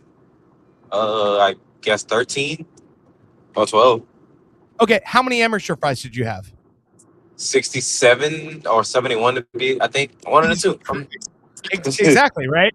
Yeah. So Yeah. how do you think a fighter like Fabio Wardley, who does not have an amateur career, like literally no amateur fights, Oh, and wow. then he explodes on the heavyweight division and goes 20-0, knocks out the number 2 heavyweight in the world, wins this interim title, and then goes into a fight with a guy like Daniel Dubois? Doesn't that seem like he's like outclassed or automatically? It does, but sometimes it depends. You never know. It does make a difference though with people that's been doing it their whole life. Yeah, but I mean, I know you didn't see the whole fight, but he came out super confident and super driven in that fight, and then it just got to a point where you could see that like his confidence got taken away. Well, it looked like he only had, it looked like he only had so many tools. You know, he went into a fight and he had about like 4 different tools in his arsenal, and Dubois got like 25 tools in his bag. Right. So like Wardley's punches and fakes and everything was working early on, and he got those 2 knockdowns fairly early on. But then it just stopped working about Dubois. Once Dubois figured out what his arsenal was, from then on, it was just Dubois' fight, just picking him apart at will. Yeah. That's that experience. That experience kicked in at that point. Yeah, so have you had fight? Yeah, I'm sorry, coming up through amateurs, you've had fights where it's like you walk into a fight not knowing like what you were getting yourself into, and you had to figure it out like mid fight, right? Like, you know, pivot, Right. change ideas, and I don't think he's had that experience yet. So I think he's had everything's been sunshine and rainbows for this guy. He was 20-0-1, right? So when you think about it, you run 21 professional fights to a world heavyweight championship. Oh, here's a good one. The first time you ever fought somebody with your reach or longer, was that a new experience? Because that's what, yet again, this is coming from a layman. I don't watch a ton of fights, but it really seemed like Wardley, one of the biggest thing he was having to deal with was the distance he was, you know, used to leaning back and be able to avoid a punch was not the distance which he was able to lean back and avoid a punch anymore. Does that make sense? Yeah, you got 2 6'5" guys with 78-inch reach. I mean, I don't think he's having to fight somebody who could reach him with a jab at that distance before. Did we lose him? Looks like the thing froze up. Yeah, I dropped off. Ah, no. Well, he was driving. I mean, he Yeah. might. Who knows? Call us back, Keezy, when it's safe. He'll jump back in a minute. All right. So listen, while he's off the screen here, I have a story that I think that you, Bushy, are going to really love. Lay it on me. Okay. So one of the things that I'm always a fan of is when I want to say historic property, well-known, historic or famous, when a famous property goes on the market. And when I say famous, I'm going to say historic, because when I tell you who owned this house and why it's so interesting to me, it might not be a name that you immediately go, oh, that guy. I was just about to say, did you build this up and it's going to be some like country dude I've never heard of? No, no, not at all. Nothing like that. There's been movies made about this house. Okay. Are you familiar with the name Paul Castellano? Yeah. You know who that is? Yeah, it's it's not Scarface. I know it's one of the He was the head of the Gambino crime family. Yeah. Okay. He was the one who was murdered outside the Sparks Italian restaurant in 1985. in like the one where they finally like started Rico and all that Gotti. because of it. Yes, the Gotti. Okay. Gotti case. His house in Staten Island is now on the market. Okay. That's his house. Oh my God. $18.1 million. You know, the square footage was like 20,000. 33,000 square feet. It is known in Staten Island as the White House. That pool is bigger than the house I'm living in. Oh, there's one inside too. Well, there has to be, right? You gotta figure out that other So 2,000 check square this foot. out. This fucking video is the first one I A found. name whispered in tales of power and Look at this. secrecy Look at stands a this mansion fucking house, cloaked dude. in contradictions. Behind its iron gates and manicured Look at the hedges, front of this. 177 Benedict Road rises like a monument to ambition, where marble corridors echo with the ghosts of New York's most notorious era. This was the fortress of Paul Big Paul Castellano, the Gambino crime family boss who ran his empire with the Polish of a businessman and the power of a don. Today, we peel back the layers of an $18 million estate steeped in elegance and infamy. Step inside, if you dare. Welcome to Luxury Buzz, the channel where we uncover the world's most extravagant assets. So we don't billionaire necessarily need to lifestyles, listen to and all of next-level this, but the luxury thing about tech. it is, if jaw-dropping opulence is your vibe, it's they show this house on the inside and the outside. Bro, that fucking pool. I know, Jesus dude. Christ. Dude, listen. The outside of the house, the way when he designed this house in the late 1970s, right? And his whole idea was he wanted a house that he said bigger and more impressive than the White House. Yeah. And so that's why they call it the White House. Well, I mean, on it Staten also Island. is Look at the shaped- fucking garden, dude. It is shaped very similar to the White House. Yes.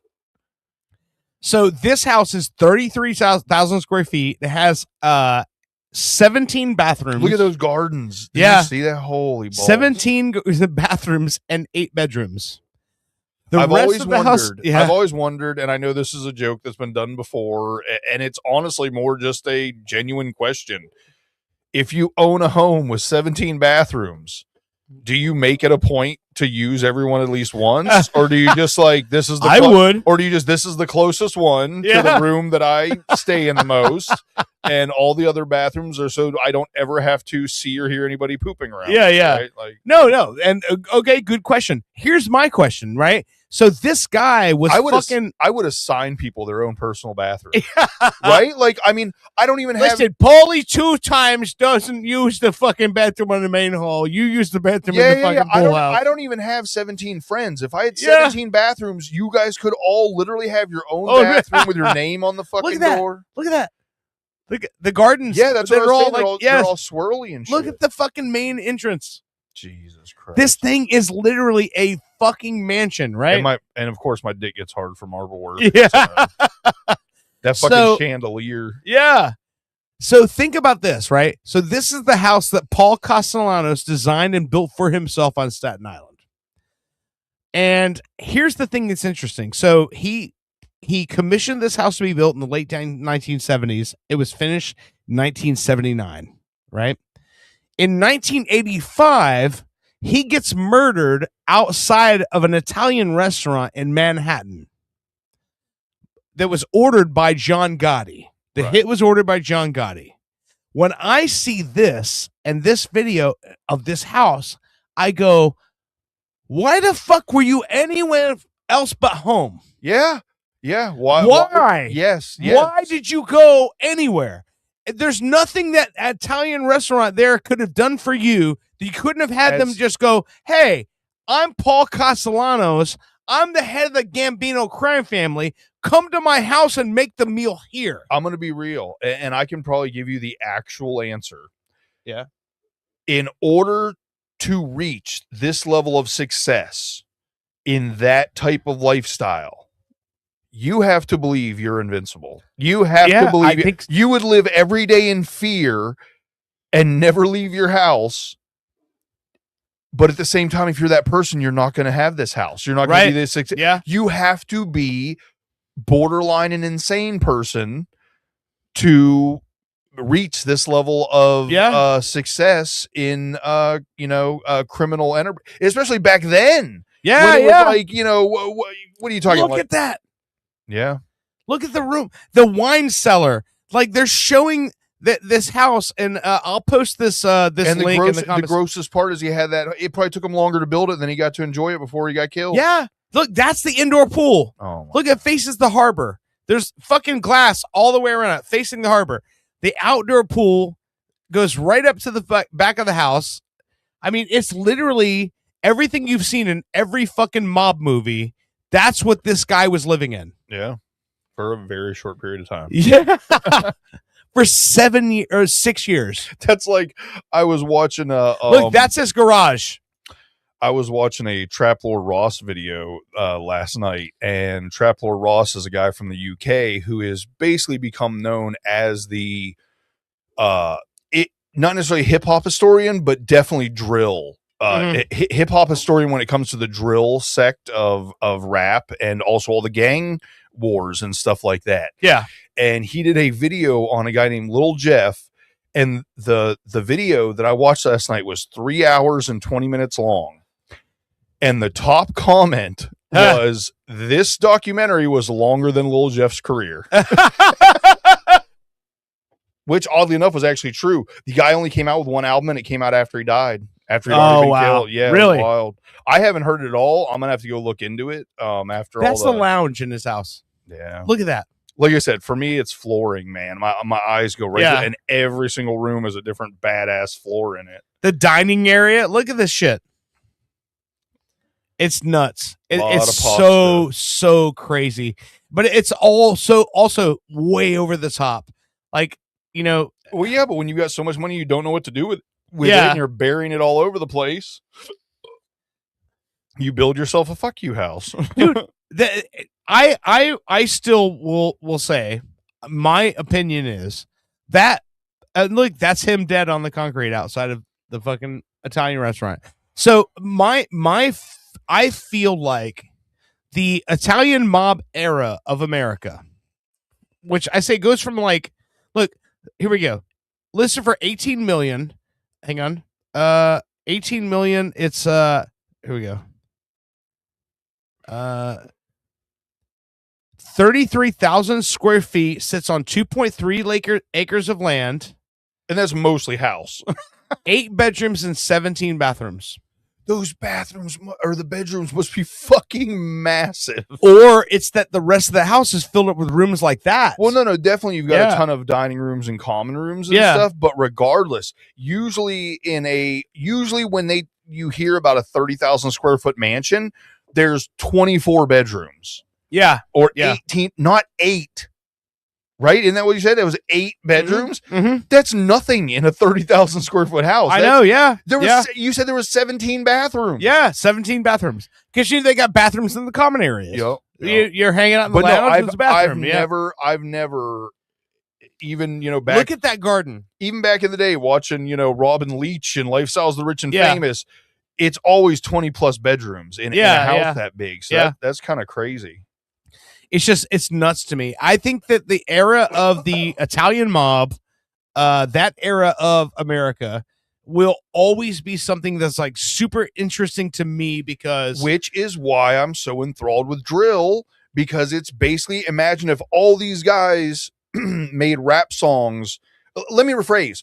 Imagine if all the hitmen during the mafia era all made rap songs about the life they were living, and then they weren't going after other civilians, they were going after other hitmen. Right. And now it's hitmen versus hitmen. Yeah. And they make diss songs about each other when they either kill each other or near misses. And that is drill rap. That is why it's so fucking enthralling. No, I get it. I totally get it. For me. I totally get it. So when you watch those movies like Goodfellas and Casino, and I don't include Godfather in that because Godfather was kind of like it's more artistic.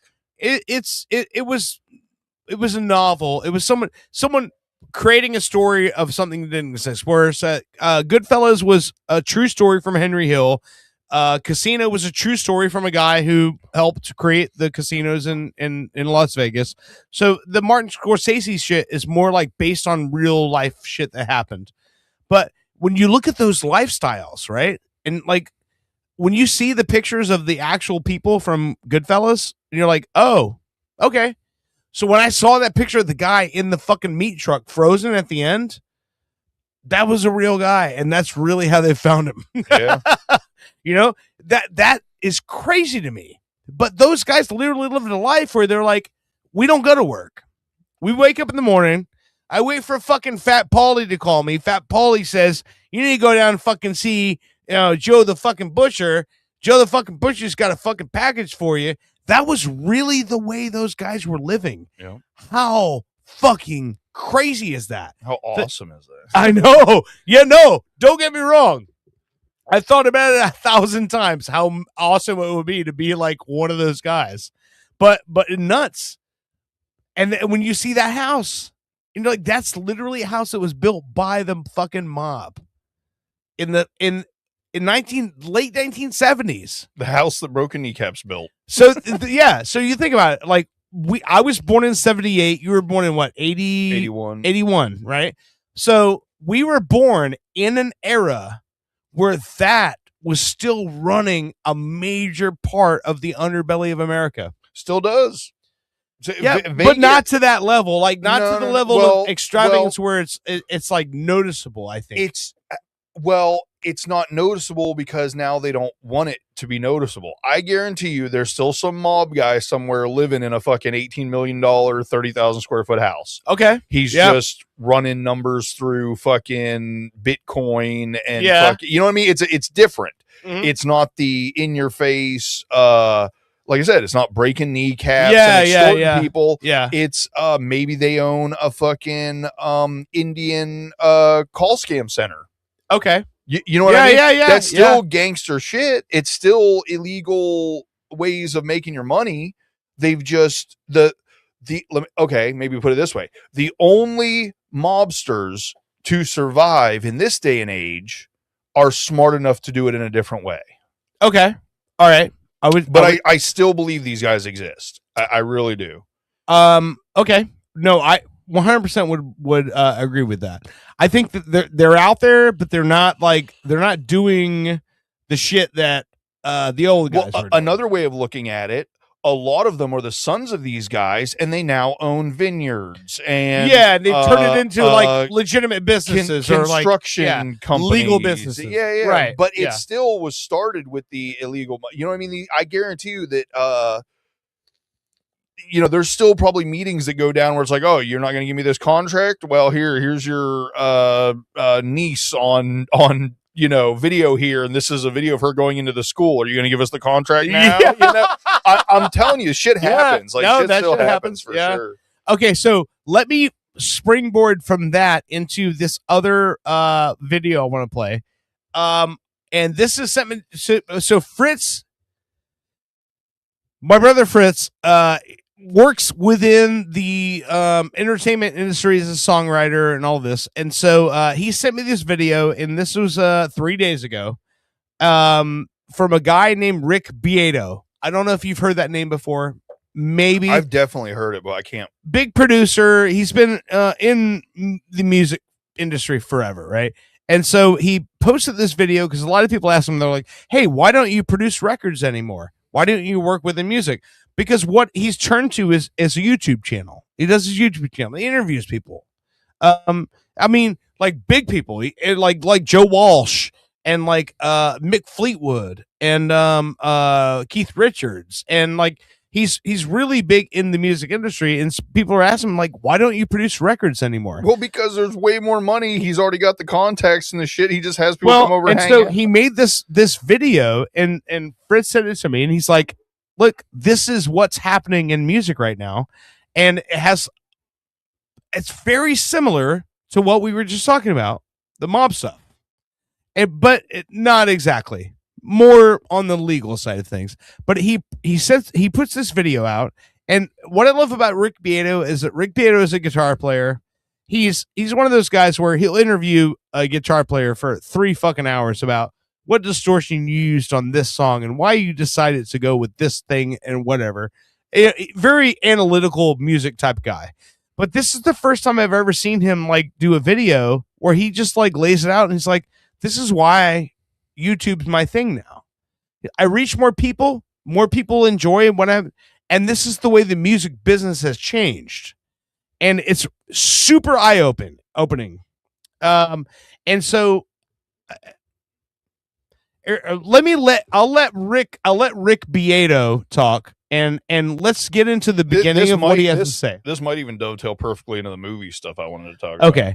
So again, Rick Beato, he's musician, songwriter, guitar player, producer. He's been a lot of different hats in the music industry. And this is his video he posted 3 days ago.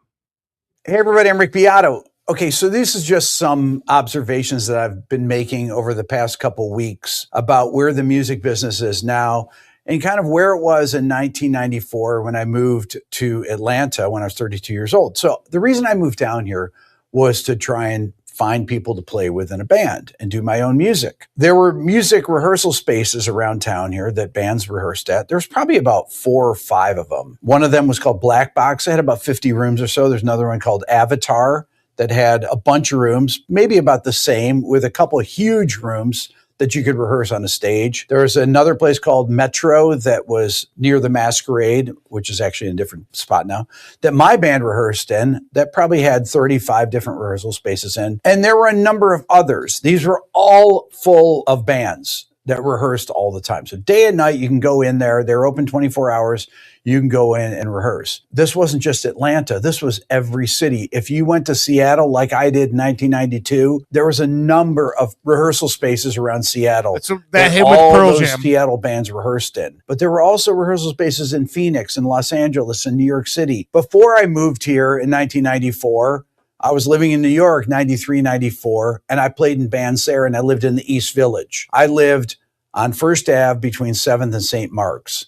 And how did I do that? Because I had a job as a bartender on a boat. And the money I made from that enabled me to not only pay for my rent, which you could never do today, but I also could go to practice spaces and practice with the 5 different bands that I played in, because they all had practice spaces in Manhattan. And then eventually, when you couldn't afford to do it in Manhattan, people went to Brooklyn.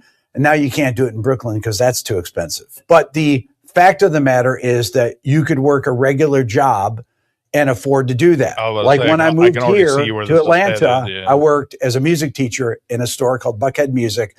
I taught 50 students a week and made $500. And with that $500, I paid my rent, which was typically about $300-400 a month. I had roommates, and I paid for our rehearsal space. I chipped in with the other 3 guys in the band, and we also paid to go in and record. So basically, people I became can't a producer afford to in be creative 1999. anymore. The first gigs that I did were local bands, and then I got some major label things. Like I did this band Left Front Tire that had a song on the American Pie 2 soundtrack, and then I got this band Shinedown that I did a few songs on their first record, which was a double platinum record. And eventually, over time, I did a few more major label records, but those records and budgets started to go away around 2005. After the financial crisis, 2008, rock music basically died around 2012, right when Facebook and Twitter came online and we were in the social media era, full on. If you go back to the late 90s, you started seeing these boy bands, NSYNC, Backstreet Boys, you saw Britney Spears, and then you had this whole, I guess we just call it manufactured music that had professional songwriters and producers that worked on music. And then that started to bleed into things that I produced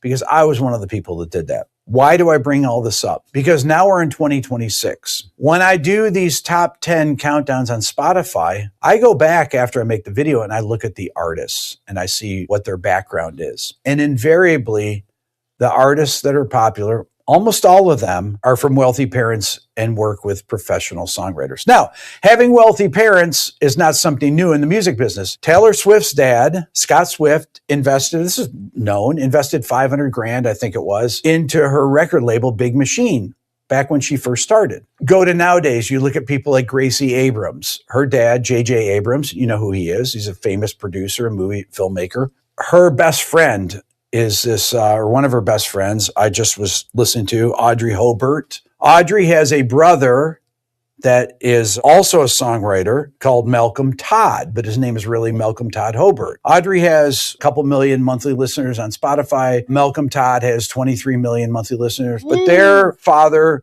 was the writer and producer for Scrubs and The Middle. Sabrina Carpenter's aunt was the voice of Bart Simpson. We can go on and on. Most of the people that make it in the music business now have parents that are famous or that are in the film or TV business or music business, or they're really wealthy. Because only wealthy people, unfortunately, for the most part, can focus on music. So essentially everybody's a plant now. Doing music as a career because they don't have to work. Now, they may have jobs and work, but they don't have the pressure of that. Not only that, but they have their parents that can put in the money to hire the biggest producers, engineers, mixers, and songwriters to come in and work with their kids. That doesn't mean that their kids don't have talent. Gracie Abrams is a great singer. I say this a lot of time, instruments don't play themselves, right? So you can be the child of someone famous and wealthy and also be an excellent musician. If you look back historically, bands like the Beatles, Black Sabbath, AC/DC, The Who, The Kinks, Nirvana, Alice in Chains, Soundgarden, Pearl Jam, Smashing Pumpkins, Oasis, The White Stripes, these are all working class bands that come from very humble beginnings and can tell stories based on their upbringing, something that rich people frankly can't do. If the people are not from wealthy families, then you can bet on the fact that if they're pop artists, they are signed to a publisher that's a famous producer. Because most of the big producers out there, I don't need to mention names, I've interviewed some of them on my channel. These pop producers have their own publishing companies, and they might have 100 songwriters that are signed to their publishing company. And why is that? Because they can afford to pay them $50,000, $100,000 advances to live, because the people need money to make their music, or you could say make their art, if you consider it art. I consider it art. It's their own type of art. There is no money in the music business like there was. Yes, people can make millions of dollars doing it, but it's such a small number of people that can do that.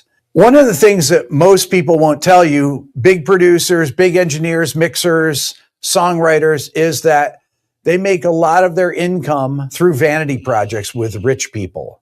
Billionaires that had bands when they were in high school, or kids of wealthy people. I did so much of this stuff myself. This has been going on since the early 2000s. Once money from record deals started to disappear, that's what people were left with. So most of the things that you see out there that are developed by people are financed by parents of rich kids. If you just investigate people that are in the charts and go and look at their background, you will see that.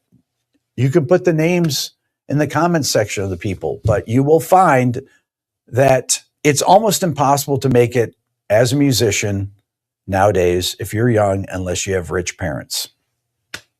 It's just my own observation. Love to know your thoughts. Hit subscribe. Thanks for watching. And you know what's funny is it kind of ties in, oddly enough, in a really weird way to the whole drill rap thing, because most of these guys are living these crazy, violent, could die any day lives. And the only way they're going to make any money in any kind of period of time is if they have a rap song that blows up. And a lot of these guys that are, you know, nobody's from horrible backgrounds and, you know, don't have a pot to piss in. Next thing you know, their drill song blows up and they're worth $2 or $3 million, you know?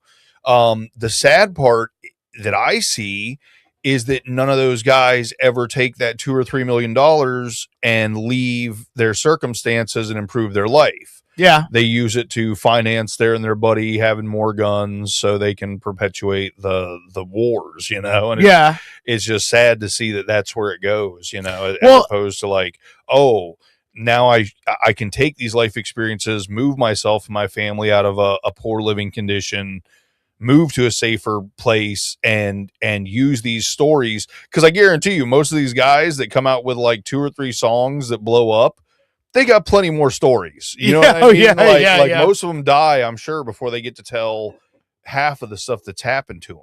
So to me, like what I take from that, and like what, like, I guess you'd say it was like, what hurts me in that is so nothing ever changes from the top. Right. It always changes from the bottom. And so when you say that like all of the music that's coming out now is coming from rich parents, rich kids from the top, and don't get me wrong, like there's a lot of rich kids who don't like the way their parents live, and they want to, you know, change things or whatever. Yeah, but they still take that money though. But the thing is, like the bands he mentioned, you know, the Beatles, the White Stripes, Black Sabbath, AC/DC, all these bands that were working class people that didn't have those experiences, they're the ones who told the stories that changed the way that we look at the world. Not that I know a lot of teenagers anymore. I haven't heard of anybody doing a concert in their garage since I was fucking 25 years old. Man, those are the best fucking times, though, right? Yeah, I still remember them to this day. Yeah, I remember. I remember when we first started playing music, and they'll be like, "What are we doing Saturday?" I don't know. Invite everybody over. We're just gonna fucking play a concert in our garage. Let all of our friends come over. Everyone hang out. Play fucking music. You know, and people jump in here and there. I'll tell you right now, I have seen a band every bit as good as Korn. And there was 7 of us in the driveway watching this band. And to this day, I still feel like that was going to a Korn concert. You know what I mean? Like, dude, the first time I ever saw Deftones was at the Embassy, right around the corner from where we are right now. And there was fucking 30 people in the audience. Yeah. At the Embassy. See, that's so cool. Those are And coolest. I remember going, why the fuck are there not more people here? This is incredible. Yeah. Those are the days. But now it's like everything is either like blown the fuck up or it doesn't matter. And think about that. Like growing up as a band and you have an idea of who you are and like what you want to put out. And it doesn't jive with what's happening at the moment, so it doesn't matter, right? I'm going to be real with you. A large reason I'm having real trouble finding the motivation to finish these rap songs that we've been working on for quite some time now is I just look at the landscape of things and I go, it's not gonna, I guess it does matter. It should matter to me just to come out with it. Mm-hmm. But I want to believe that something's going to happen.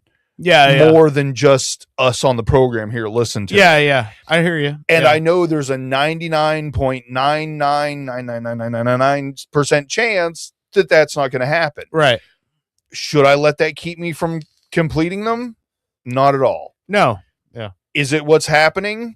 Yes, it's what's happening. I'm having a real hard time thinking that a fat 42-year-old white dude needs to be coming out with rap songs of any kind of worth. You know what I mean? No, I hear you. I hear you.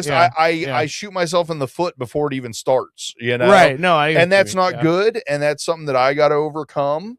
But I'm just bringing it up now because I feel like I'm sure there's plenty of people that would be people that would start a band or be in a band or any of that stuff, and they have a very similar feeling to what I just explained. Like, Right, yeah. like I'm not going to be the next Nirvana. I'm not going to be the next Ozzy. Yeah. I'm not going to be the next, whatchamacallit.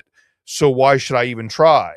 And part of me even feels like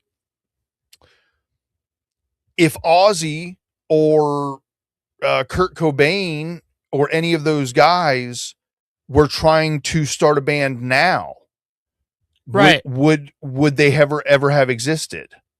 You know what I mean? Yeah, like I'm not taking anything away from Ozzy or Cobain's talent. What I'm saying is you start their journey in 2026. Does it look at all like what it ended up being for their lives because they started in 1992 or 85 or whatever it was? You know what I mean? Like, yeah. I am sure the next fucking Ozzy is out there somewhere right now, and we will never hear him because of the video that we just watched. Yeah. No, you're right. And Yeah. how all that stuff Yeah. ties in. I imagine that's probably part of why Jeff sent it to you. Was it's like he realizes that too, that this is a gut shot to people that care about art and care about hole in the wall bands and new music and I'm sure you could probably even dovetail this into comedy to a point what he just said. Yeah. I'm sure a lot of the people that are becoming professional comedians are people that probably have rich parents and they're able to work more on their craft than than going to work every day. Having the time to dedicate to what you're doing artistically and not have to worry about bills is a huge fucking factor. Yep. And you see it like you see it all the time. There's like people like, I graduated college. I told my parents I'm taking a gap year and I go to New York or whatever. Well, this is why happens all the time. This is why I've said I'm putting out the call. I want to be a trad husband. I want to find someone rich, and I'll take care of their kids that they inevitably already have. And you know, I will stay home. I'll take care of the kids, and I'll work on rap music. Yeah, yeah. No, I mean it's crazy because that's the only way that white baby's going to explode. All right, listen. Let's take a break. We're gonna go back with the movies we've been watching this week, and we'll do that part. And hang on, let me get back to it here. All right. You know what? Fuck it. Oh, I can't wait to shit on the new Mission Impossible. This is Derek Lynn Plastic, Walk the Dead. You're listening to Pop Culture Radio. We will be right back.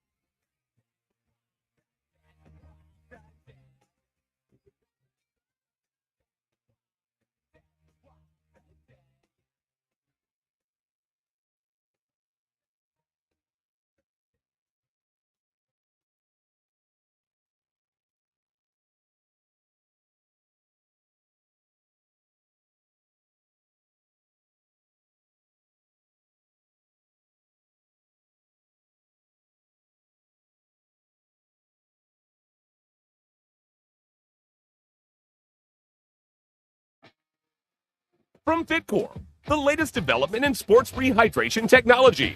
Boston Sports Chowder. You lead an active lifestyle, and you love a hearty chowder. Fitcore's patented ergonomically designed chowder flagon effectively replenishes vital body chowders lost during a hard workout. Creamy, powerful, piping hot. Boston Sports Chowder. Get you off an event and back in the game.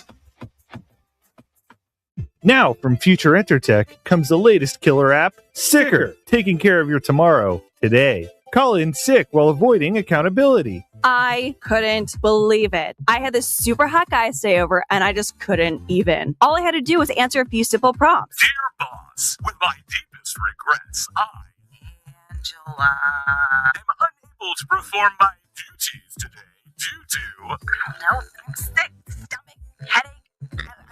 Sincerely, Angela. Sicker's patent-pending algorithm is designed to get you a hassle-free day off whenever you need it. I woke up with a case of anal glaucoma. You know, I couldn't see my ass going to work today. Let me tell you, sick is a real life changer. Dear boss, with my deepest regrets, I am unable to perform my duties today due to...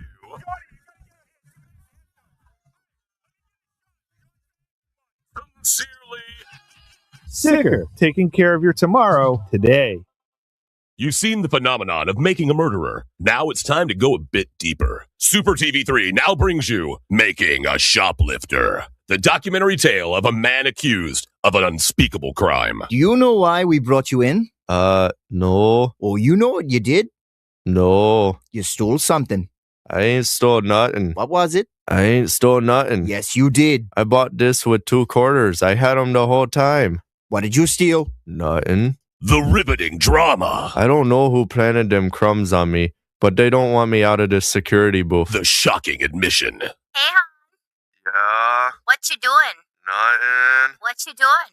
I don't know. Yeah, well? I don't know. You know. Well, what they got you there for? Yeah, I've been sitting here about around 18 minutes. Ma, I really have to pee. At the mall? Drama unhinged. We have the evidence, the surveillance tape.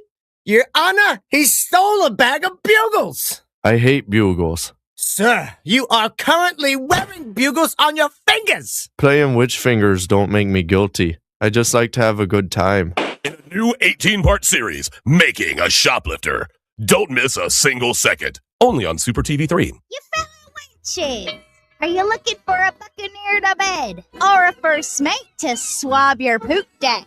Well, no one should have to face scurvy alone. Visit piratesonly.com. Think of the pirate possibilities, such as Clamdigger69. I'm Clamdigger69. I have plenty of toys and eccentric things in Davy Jones's locker, if you know what I mean.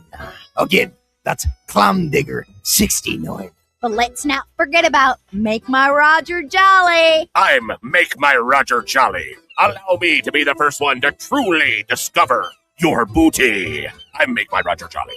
Pirate 542. Arr, arr, arr. And Cabin Swain too. Hey, don't forget about me. I'm Cabin Swain too. You can come and frolic around my mizzenmast. I'm Cabin Swain too. Find your buried treasure at piratesonly.com, where X marks the spot. This is not a political ad. If it were a political ad, you would know, because it would begin with dark and somber music as I talk about the person I don't want you to vote for, like this. Also, I would drop my voice a little to sound more ominous as I tell you things about the candidate that are designed to scare you about the future if they were elected. Facts are not important here because I'm just trying to manipulate your feelings. But I don't want to end there. Now I want to make you feel good. So we'll switch to more upbeat music here, as I now tell you the person for whom I want you to vote for. Again, facts are not important here. We will just say things like our candidate will provide better schools, and lower taxes, and puppies and kittens for all. Finally, if this were a political ad, you would hear a statement about who is paying for this, like a political action committee, which raises millions of dollars from the very wealthy with hopes of getting you to vote for the candidate that they think will benefit them the most. The Phillips File is responsible for the content of this ad about the making of a political ad.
Want to open up a drive-through liquor store that doubles as a notary public and dry cleaner? That's all you, my sons and daughters of liberty. Here at Badass Hangry Eagle Brewery, we've been bottling up freedom for over 6 years, and we encourage every American to embrace their God-given freedom with their lips. And just in time for this crucial election year, be sure to look out for our Devil's Advocate series of handcrafted beauties. We'll have you playing both sides of the fence in no time with our party-specific fun facts of corruption printed on every bottle. Our Build-A-Wall VIP beer will infuriate your liberal friends, and our cover-up coffee porter will alienate your conservative ones. Because what's more American than becoming a multimillionaire off a drunken idea for an app that tells you what kind of pizza matches your suit? Drinking a Badass Hangry Eagle? That's what. America. Badass Hangry Eagle Brewery. America AF.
Badass Hangry Eagle Brewery.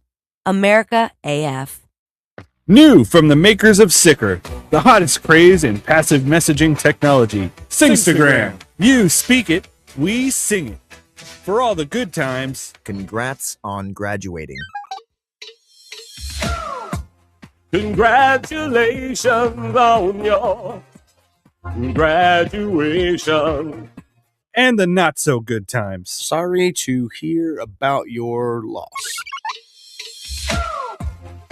Ooh, your grandma's dead. Sorry for your loss. When you have a song in your heart, but you can't quite get it out. New phone, who dis?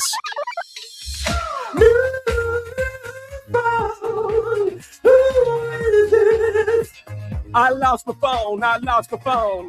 Or total avoidance. Can you just let him know I'm not into him? Stay away from her. She doesn't want to talk to you anymore. Singstagram. Every message can be a song. From the makers of Sicker. From PP Boy Records, the 28th installment of the #1 compilation, bringing your favorite songs from the early 21st century. Now that's what I call dubstep. Featuring artists like DJ Schmutz, Duckhead, 28 Punch Monkey, and Andy Templeton. For example, who could forget this ditty? Of course, this heartwarming toe tapper. You remember dancing with your best girl to this one? It's a blast from the past, from your bar mitzvah. Nothing says Mazel Tov quite like this.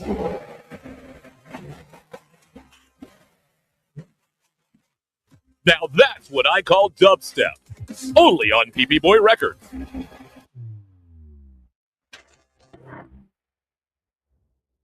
Take things to a new level upon Wii with the first annual French Riviera Games. Events include cigarette smoking, depressing filmmaking, scouting, esoteric performance art, and moustache. Fun for the whole family. We will have disinterested mimes that will challenge your child's sense of existential security. And a bounce house. A special appearance by over 50 Serge Gainsbourg impersonators. And Jean Reno. Check out our Midway games and events. And Bucket. The French Riviera Games. Where the wine flows like the river Rhone. Coming to an empty field near you. We've all been there. You thought you had a great idea for a dispatch, but it just wasn't good. This is complicated. Sure, it's hard to be original. What up, C-Lane? Sabrina, I love you, duh. Sean, you're a dick. You try writing a joke while you're using a weed whacker. Embrace the fellowship of the 95%ers support group. Remember, you are the 95%, so maybe they have the problem. Imagine the opulence of Broadway captured via video. Behold, the future of Broadway is no longer confined to Manhattan. Introducing Super TV3's latest production, Hamilton the Musical. Yes, Hamilton the Musical will take you on a tanned journey through the eyes of arguably this generation's greatest actor, George Hamilton. Written in a sing-song fashion, George Hamilton speaks about his upbringing. Born in Memphis, Tennessee, in 1939. A terribly handsome baby. Thank you. George Hamilton offers us his greatest asset in his singing voice, like this song called It's Like Love at First Bite, and gives crippling insight into the dark side of Hollywood. Susan St. James has halitosis. Take that one to the bank. Thank you. George Hamilton is George Hamilton in Hamilton the Musical. And I says to him, I says, you know, I was in The Godfather. The bad one. Kentucky Fried Chicken in my hand, in my mouth, in my hand. Only on Orlando's Super TV 3. The Blackwell Building, Wednesday, 9:15 a.m. Why are you standing so close to the printer? The paper is so warm when it comes out. Oh, thank God. I thought I was the only one. Oh, this place is freezing all the time. I know, right? So I'm not the only one? Ladies, if you have time to be standing around, you certainly have time to be working. Don't you have anything you could be doing right now? Yeah, like maybe have a core temperature of more than 65 degrees. It's so cold. I can't type. I don't know. It seems fine to me. I just get back to work. That's all I want. I can't. Someone needs to take charge around here. Someone needs to light a fire in this bitch. Give me the papers, Alice. Wait, what? Men are always telling women what they can and can't do with their bodies. Now they have a stranglehold on the AC. Hold on. The thermostat is right over there. Literally, I can see it from here. It's 20 feet away. I have no control over that. Oh, right. It's always somebody else, never you, Harold. Smash the window! You guys realize this is a felony, My right? nipples could cut diamonds, Harold. Diamonds. Like, you're going to jail, or at least there's a hefty fine. Call that hell, and I'm not gonna take it anymore. Did you know male-controlled thermostats are the #1 leading cause of workplace violence? Don't be Harold. Always keep your thermostat set to 82 degrees. It's the only way to stay safe. Education can be the most important decision of your life. So why not invest your life savings on one of the best, Altamont College? Welcome home. This above-average college will help you decide if college is your calling. Whether you're a doctor or physician, a teacher or librarian, a farmhand or otherwise, Altamont College, let us wow you with promises.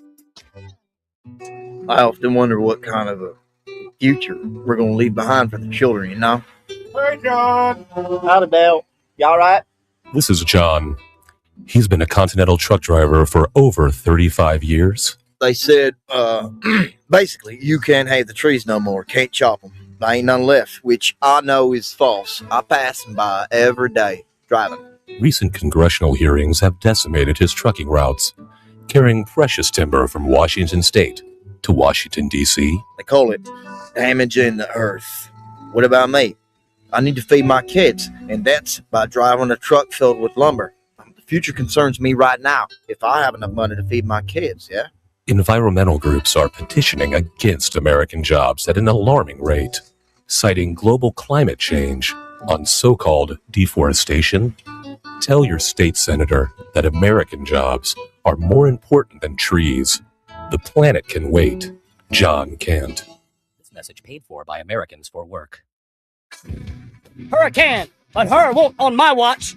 I'm pilot Anthony Migliardio, founder of the only socially funded company that destroys hurricanes. Each year, hurricanes obliterate lives, property, and taxpayers' money. But I can solve this problem. Won't stops any hurricane in any error-prone computer projection by detonating one simple, safe-tested nuclear bomb in the very center of the eye of the storm. Sound risky? After serving despite a dishonorable discharge, I've managed to sneak out with this bad boy.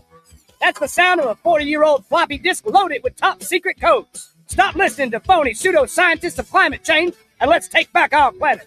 Only with Hura won't. Mr. Migliardio will neither confirm nor deny the possession of top-secret nuclear code. Hura won't. Patent pending, not endorsed by the Better Business Bureau. Mr. Migliardio pleads the fifth.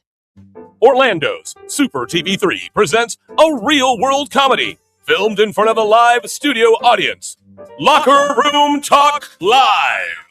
Let's see what the boys get themselves into this week. Make sure there's plenty of towels in there for when the racquet ball game is over with. We gotta mop the shower real good this week. I know they go and pee in there. That's not pee, though. That not pee, though? Hey, I just checked my 401k on the way down here. I'm rolling in it. Rolling in it, Bobby. I bet you'll let me grab it by the huh?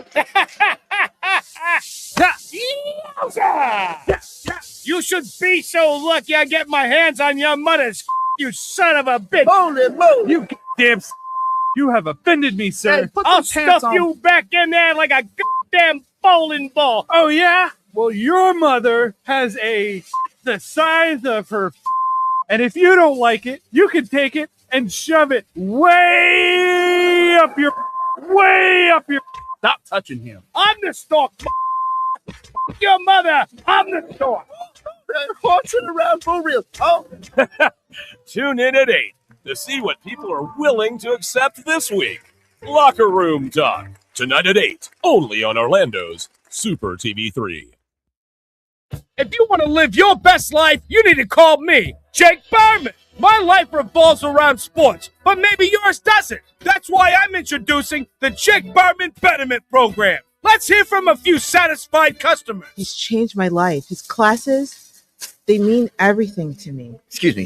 Sorry. need something? Cheryl, I'm going to need those reports on my desk that we talked about by 5. You see my lips move? I am talking to I'm sorry, a friend. You were talking to Can't you see I'm talking to someone? But don't take my word for it. Jake's teachings really helped me process the death of my grandfather. Here we are to honor this man who loved immensely, who held tightly, who caressed. Hey, gently. come on! Is this a wake or a wake me up? Wrap it up, buddy! Come on! I'm Jake Berman, and the next time you wake up, you'll be that guy. Call 415-239-9878-61515. I want you to live your best life. Call 415-239-9878-61515. Then pound 10. I'm Jake Berman. I'm Julian Assange, owner of Julian Assange's Sausage House, located at Flat 3B in the Embassy of Ecuador in London. If you can't get enough of hundreds of thousands of leaked emails about banal topics of insignificance, at least fill up on me sausage.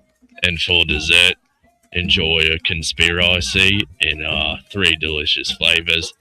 Crooked Clinton coconut, don't deport me bro mango, and Hacker's surprise. No surprise here. It's criminally good. Haha. Julian Assange's Sausage House in the Embassy of Ecuador in London. Help pay for me cost of living. Free sausage to Swedes. Just in time for the political season, PP Boy Records presents Ragtime Election Time, a collection of only the finest political parody songs featuring Hillary and the Clintons with their version of the Deleted Emails Blues. Deleted email blues. Thank you. And the hit single Trump Dumps by the Trump Tonights. I'm in the dumps because today's Donald Trump's got this election all in a spin. I would be remiss to not mention the Bernie Sanders should have been nominated with their smash hit, Bernie Sanders should have been nominated. Bernie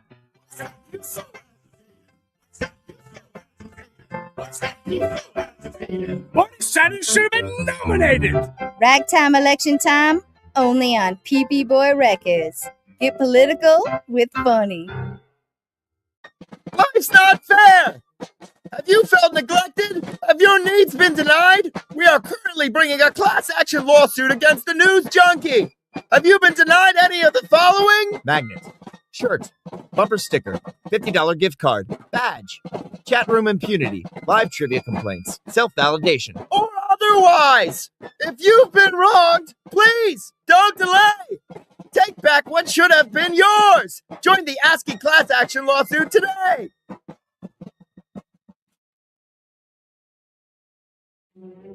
Do you handle sensitive information across your servers, but hate taking the responsibility of serious repercussions if they're mishandled? Introducing Hillary Mail. It's like Snapchat for national secrets. My ex must have accidentally sent me nudes. What? No way. Should I open it? Let me see. Yeah.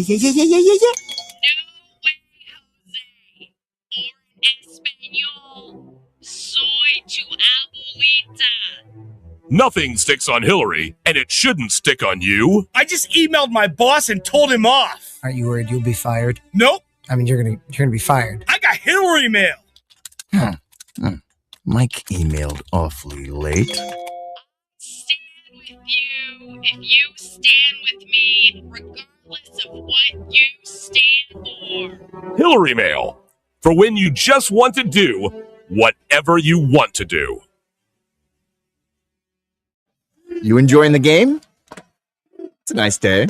A little hot. God, Dad, shut up already. What did he say? Yeah, I can't make that out. I'm trying to. I mean, we should chant along. You're gonna embarrass me. I'm just trying to sing along. At a soccer match, but feeling a little left out. We've all been there before. If this is your first time watching soccer, we can help with the new app, Soccer Dad. With Soccer Dad, our patented algorithm will scan the crowd to pair it with your local team's custom songs. Turns into your sock has a hole. Wow, that sounds a lot less aggressive than that. Well, what about this classic? Your neighbors drive. Hey, our neighbors do drive a car. You are so stupid, Dad. I hate you. I'm just trying to be your friend. Soccer Dad. We can't make your kids like you, but we'll try. From the makers of Sicker. Hey, I'm world-famous radio personality, Pinkman. You may remember me from your radio. I'm here to tell you about the newest app craze. It's called Pinky Man Go. Using the power of augmented reality, Pinky Man Go allows you to find real-life objects in the real world. Wow. I got loose changies. It was under the couch. Nice. You can trade that in for Pinky points, and then I can buy chips. Phone chargeroo. Oh my god. It was just there. You just unlocked a side quest. Now go find my phone. Okay. Guys, I just found car keys. Perfect. I'm late for work anyway. Everyone get out of my apartment. Douchebags. Pinky Man Go! Pinky Man Go! From the makers of Sicker.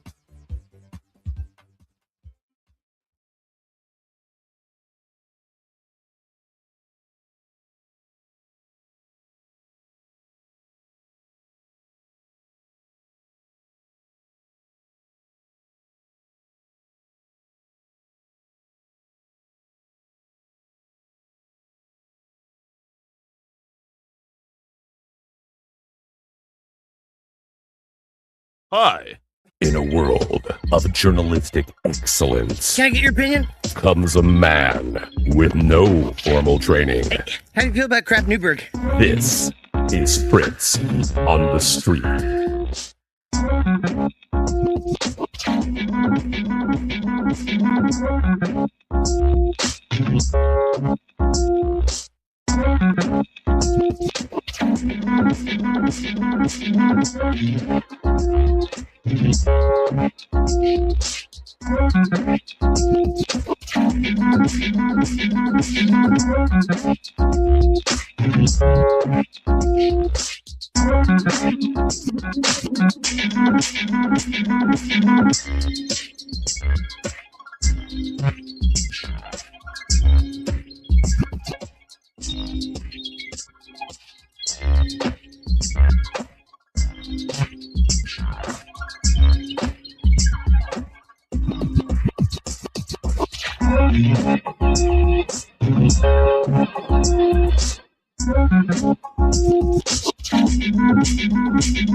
If you think having fun at the sports game is sitting on your hands, you need to call me, Jake Berman. Hi, I'm Jake Berman, and I've been getting under the skin of professional ball players the world over for decades. And now, I want to teach you how to heckle like the pros.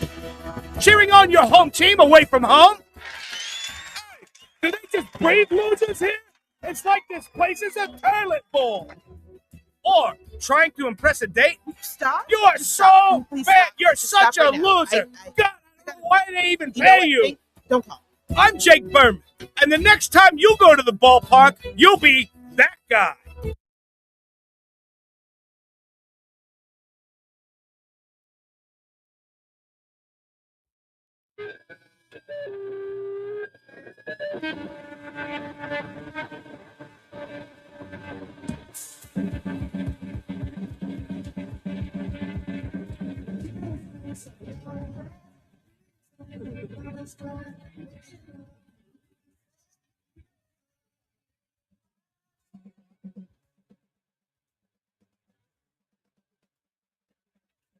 Welcome back to Pop Culture Radio.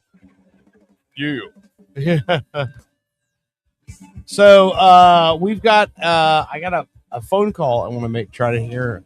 We'll see if this works. So this weekend in the Orlando area, I'm gonna say Orlando area because Daytona Beach is kind of in our area. Yeah. Is Rockville. And Rockville is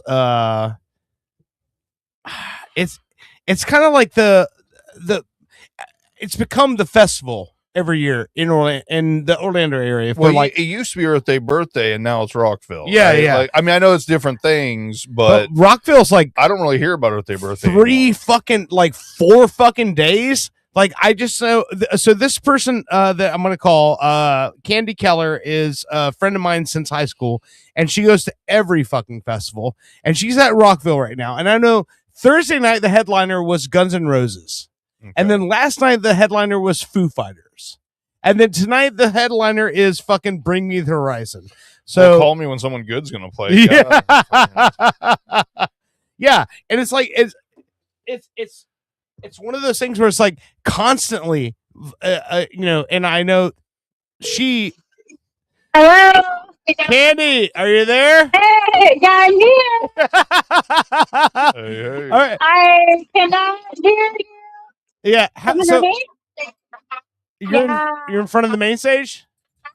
Yes. So how has Rockville been so far to you?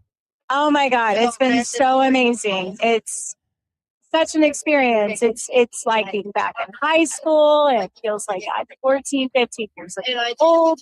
And I just feel it's amazing. It's just the whole experience. So last night was the night there was a weather event. So they cleared everybody out of the stadium and then you got to come back in, right?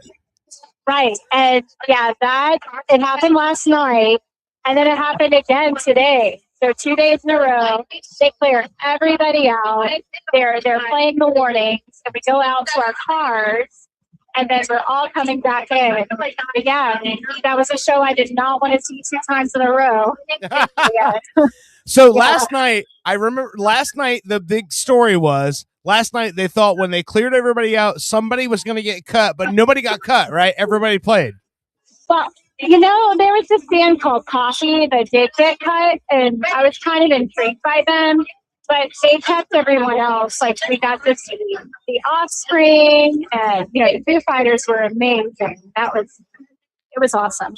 But they just kept going. Like, they didn't stop. So I think we were here till like 1:30 last night.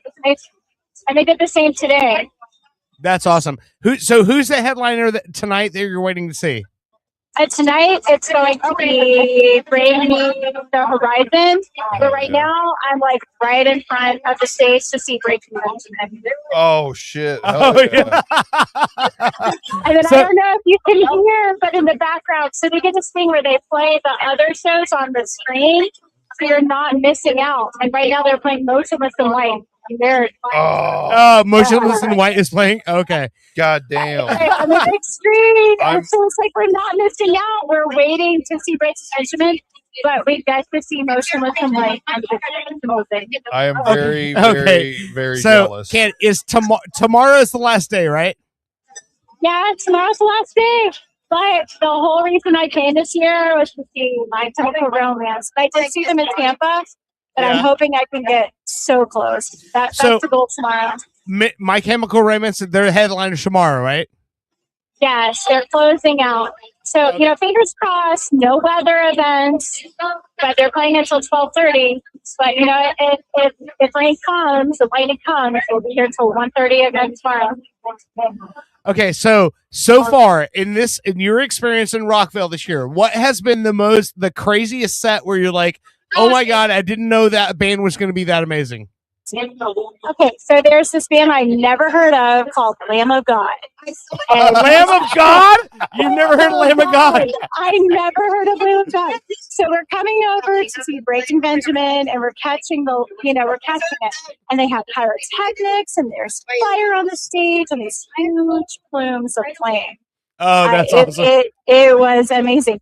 We were coming up and we saw people leaving that they looked like their soul had left their bodies. Like they were in the bed, they were doing their thing. Well, they did the sacrifice properly, so. Yeah. I was amazed by that. I was like, wow. Okay, what was your first experience like seeing Guns N' Roses live for the first time? It was so good. And, they're up there, Slash was going hard, they're dripping sweat, they're giving it their all. They played for almost 3 hours, and they did not disappoint. That's awesome. Did they do all the piano stuff like November Rain and all that stuff? Yeah, so the only thing, they did November Rain. It was epic. I love the song Patience. They did not do that. So he comes out and he's like, let's get the mushy bullshit out of the way. And so he does November Rain, and then, it's just back to the hard stuff. It was good. That's awesome. Okay, band that surprised you the most that you did not know was going to blow it up. Who has that been? Oh my gosh, yeah. It's so hard. There's been so many. Okay, or band that not everybody knows that you already knew was going to kill it. Well, I love this band called Winona Fighter. And she's amazing, and she's so full of rage and angst. And I came here like at 2 to see her. I've seen her 5 times. Her band is amazing. She just gives her all. And it was like 100 degrees, and she was bouncing around the stage. The face is red. And she was like, I might puke, but she was going on. So I love them. There were other people there that loved them, and it was awesome. Winona Fighter, right? Winona Fighter. Okay. And for those who are cool with it, Winona fucking Fighter. Okay, so what's left this weekend? Other than My Chemical Romance, who's coming up that you're going to see next, like between tonight and tomorrow? Okay, so tonight I have Breaking Benjamin. They're actually starting right now. Yeah. Bring Me the Horizon. Tomorrow it's going to be Rise Against. And Rise My Against. Chemical Romance. Yeah, Rise Against. They're awesome. Yeah. That's amazing. It's sad. You are getting to see a group of pretty amazing bands. Yeah. Not gonna lie, that's awesome. Candy, And how the many? people here. Sorry, go ahead. How many 20-ounce bottles of vodka have you been through so far today? Okay, so I do this thing where I fill up my plastic glass, I hide it under my boob, and then you're allowed to bring in a bottle of water. So I bring in my plastic glass, I fill up my empty water bottle once I'm inside with my tin vodka. So Did you just say my tit vodka? I was about to say nothing Yes. like warm under boob vodka. That's right. That is right. So today was my third, what is that, like 60 ounce? Yeah, my third 60 ounce cup of vodka. I'm going to do the same tomorrow. I just emptied that motherfucker. Is Jesse hiding any tit vodka as well? What? Is Jesse hiding any tit vodka? Does Jesse bring in tit vodka? No, he doesn't drink. It's just me. Nice. No, the the thing with Jesse, like he did it hard when he was younger, and then he gets a certain age. He's like, it's not for me. I can't do it anymore. I'm still going strong. I'm still going. That's how I am. I never drink anymore. Oh man, Candy, listen. I was looking for someone to give us the fucking Rockville experience. I think you have, in just one there. So basically, you're just like 20-ounce bottle of vodka, power through the fucking weekend, see all the bands. That's it. Yeah, that's it. That's why it's what I look forward to. It's what I live for. It's what I work for. It's amazing. It's been amazing. And the show you're working towards now is coming up in the fall, and that would be Cake at Cocoa Beach. Yes. Right? Cake at Cocoa Beach. They're coming in October. So anyone, for me, that was a pinnacle band in the 90s. I think they're amazing. Anyone that wants to come out, my name's Candy. I'll be happy to hang out with you. You can,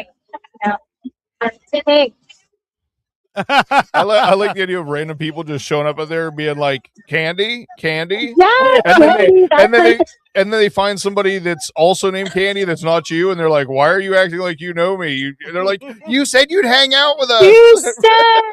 You said. I totally You have will. the tit vodka, right? I do. I will have the tit vodka with me. Every show, guaranteed. Nice. Candy, I love you. You're fucking awesome. And I hope you have a good night tonight. And Bringing the Horizon kills it. And then you still have tomorrow. Breaking Benjamin, they're up right now. Tomorrow. Yeah, tomorrow's full. My mind is a little gone. The 16 ounce of vodka and all. But yeah, tomorrow's it's packed. Oddly enough, We you have all-time sound low. 100% sober. It's seriously, I'm not even joking. She has the ability to sound sober in any situation. Apparently. This is why I love Candy. I'm like, this does not sound like someone who's been at a festival for 3 days. She can sound sober in any situation, and she is fucking killing it at a fucking festival right now. This is her third day. Candy, how many hours have you spent at Rockville so far? Do you know? Oh gosh. I would have to say between 30 and 36. You sound like you just woke up from an 8-hour sleep and drank a power smoothie. Like you're about to. That's me. I get exhilarated. She's like, I'm about to go on my morning run. Just happens to be to the front of the For stage. me, yeah, alcohol. It's like let's go. It's better than coffee. Nice. That's a blessing. All right. I will say, I told her before she saw Guns N' Roses, I'm like, Guns N' Roses are gonna fucking be awesome. And then we were talking yesterday before when the weather event was happening. I'm like, you need to see Foo Fighters. Foo Fighters are amazing. And she saw Foo Fighters. Were Foo Fighters not like everything I told you they're gonna be? It was amazing. I was right in front of the pit, and it got real. It got real fast. Yeah. But yeah. So Dave Grohl's hair, it started off dry at the end of the night, dripping wet with sweat. Like they gave it their all. So I told Bushy, like we were talking in the break, and I said I think the Foo Fighters might be like the best American live band because they've never stopped and they keep doing what they're doing. But they're almost like our Beatles at this point because they've never and when you see them live, I'm like, they're such a great show. So I hope I didn't oversell them to you. No, not at all. And it's amazing to me because there's all these, I would say kids. They're probably 20 something, but to me they're kids. And they know all the words, they know all the parts. We had a wall of death. I was a wall of death during Foo Fighters? A wall of death for the Foo Fighters, yes. It was high energy. It was a lot of fun. There's a lot of kids, they're just out there having the time of their life, crowd surfing, moshing, like it was a whole thing. And me, I feel like I'm 15 again, so it goes full circle. It was fun. Nice. That's awesome. All right, Candy, have a good time at Rockville, and we'll talk. Maybe we'll get next week. We'll do like a recap of everything. All right, sounds good. All right, bye. All right, have a good night. All right, see ya. That's Like I said, fucking it's so nuts. funny. That did not sound like someone that's been at a festival for Yeah, 3 I know, fucking I days know, yeah. drinking warm tit vodka for all 3 of those days. Let's be real. That's fucking nuts. I think the two of us probably sound more like we've been at a festival for I 3 know. days Yes, than we she did. absolutely do. Yeah. She's like, yes, gentlemen. Next up would be the Foo Fighters. Yeah.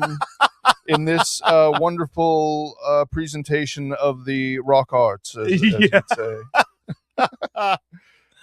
Oh man, that was good. So no, I'm jealous, man. She like every Yeah. band she named. It's like, oh, I want to Yeah. see them. Oh, I want to see them. Yeah. Fucking Motionless and White. Breaking Benjamin's about to start playing, and then Bring Me the Horizon, and she's watching Motionless and White. Yeah, Never heard on of Lamb of God. That's How about that's that? crazy to me. Yeah, Lamb of God. Yeah, Like Randy I'm not Blythe- going to pretend like I know the Lamb of God catalog or anything, right? But I know who they are. Yeah. And if most likely if I heard a song on the radio and it was them, I'd be like, oh, that's Lamb of Yeah, God. Like, yeah. They're very Yeah. unique. And there's a good story of it. Randy Blythe from Lamb of God shoved someone that was approaching him off of the crowd. So someone from the crowd came on stage, approached him. He shoved that person off. They suffered a major injury, and then he ended up getting like held by law enforcement in that country for like months. Damn. Like in prison, waiting for a decision. Like that literally happened. I mean, it's not like fast like our legal system. No, yeah, no. So, anyway, so third segment. So you've been watching some just things that you want normally to talk about. Normally, I'm gaming more than watching movies. Yeah. Every once in a while, I get to the point with games where nothing's really scratching my itch, and I'm like, Yeah. oh shit, it's time to watch movies. And you know that on Easter, my TV died. Yeah. And I got a new TV, and I went from an off-brand 58-inch to a Samsung 65-inch. Okay. And it had been a while because the TVs that I owned, it never mattered what the fucking sound was on the TV itself. I never gave a fuck about the sound quality because I had my 7.1 fucking clip surround sound. You know what I mean? And my receiver and my equalizer and all this shit. So I never gave a fuck what my TV sound was like. Yeah. And so the last few TVs I bought, even after my surround sound died, it just, for whatever reason, never crossed my mind. Well, this one's a Samsung, and while it's no surround sound, for a TV, it's got pretty excellent sound. And I think subconsciously, I think that was part of the reasons I'd gotten away from watching movies, because it all sounded so fucking terrible. Okay. So anyway, watched some movies recently, and I watched a really good war movie that, more importantly, what was something that was called to my attention when I was watching it is there are not a lot of war movies that take place like, and I'm even talking about like completely fictional stories. Yeah. Everything is always World War II, World War I. Yeah, like historical old stuff. Yeah. old planes, old Yeah. guns, old subs, old missiles, no drones, no laser targeting, no, you know what I mean? It never even really crossed my mind that much that there's very few movies that I'm aware of that are military or war type movies that are set in any kind of current times whatsoever. Yeah. Everything is fucking old. Yeah. So I watched a movie called Hunter Killer. Okay. Gerard Butler, Gary Oldman, Common. Yeah. All great actors. And I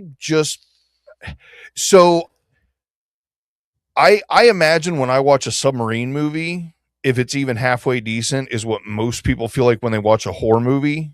Okay. Because like horror movies Yeah, never yeah. really give me anxiety or anything. It's like, oh, you're an idiot. Why didn't you do this? Why didn't you do that? I don't really get jump scared, like shit like that. But you talk about being in a fucking metal tube at the floor of the ocean, and there's no way to escape, and that shit's crushing you, and missile, torpedoes going off and shit. It made me realize when I was watching this movie, I was like, man, I haven't watched a movie that did the whole put me on the edge of my seat, you know, in quite a while. And so I'm watching this Hunter Killer movie, and I'm thinking, this shit must have come out in like 2025 because of the technology and like the stuff the military's using and the vehicles and subs and all this stuff that they're using. This looks like mega fucking current. The movie came out in 2018. Oh, wow.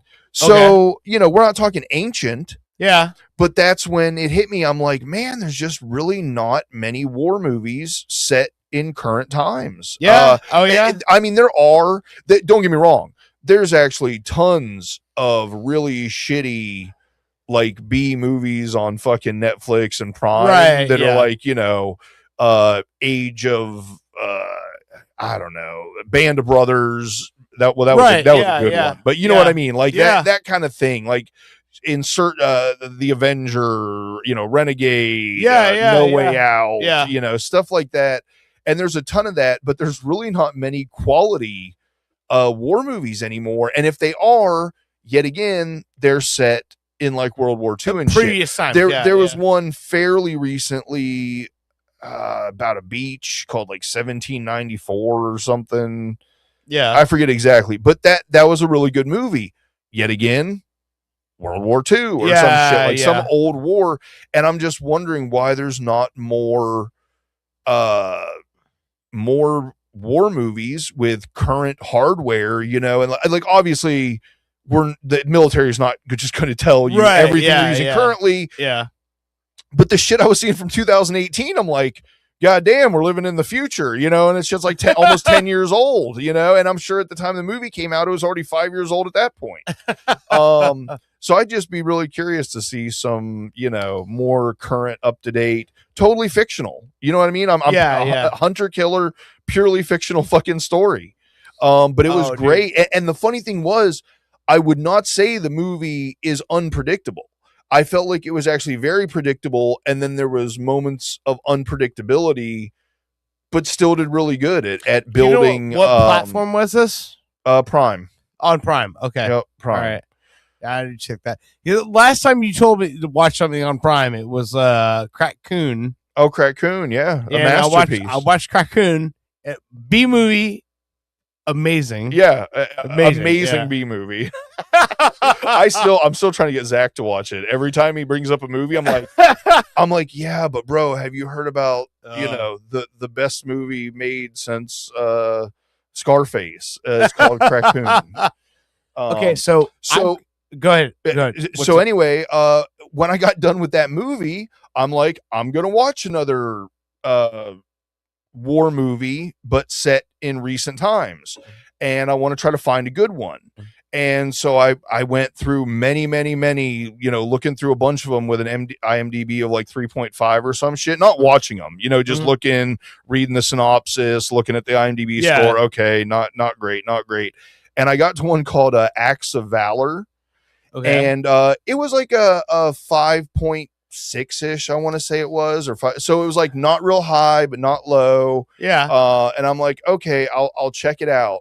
And almost immediately I felt like I knew what I was in for, because it starts off with like a guy like narrating, like, when I talked to my grandfather, he used to tell me, you know, a real man, you know, insert. It was like, it immediately felt like country music pandering, you know, there's a tear in my beer, America, guns, you know, that's kind of how it felt.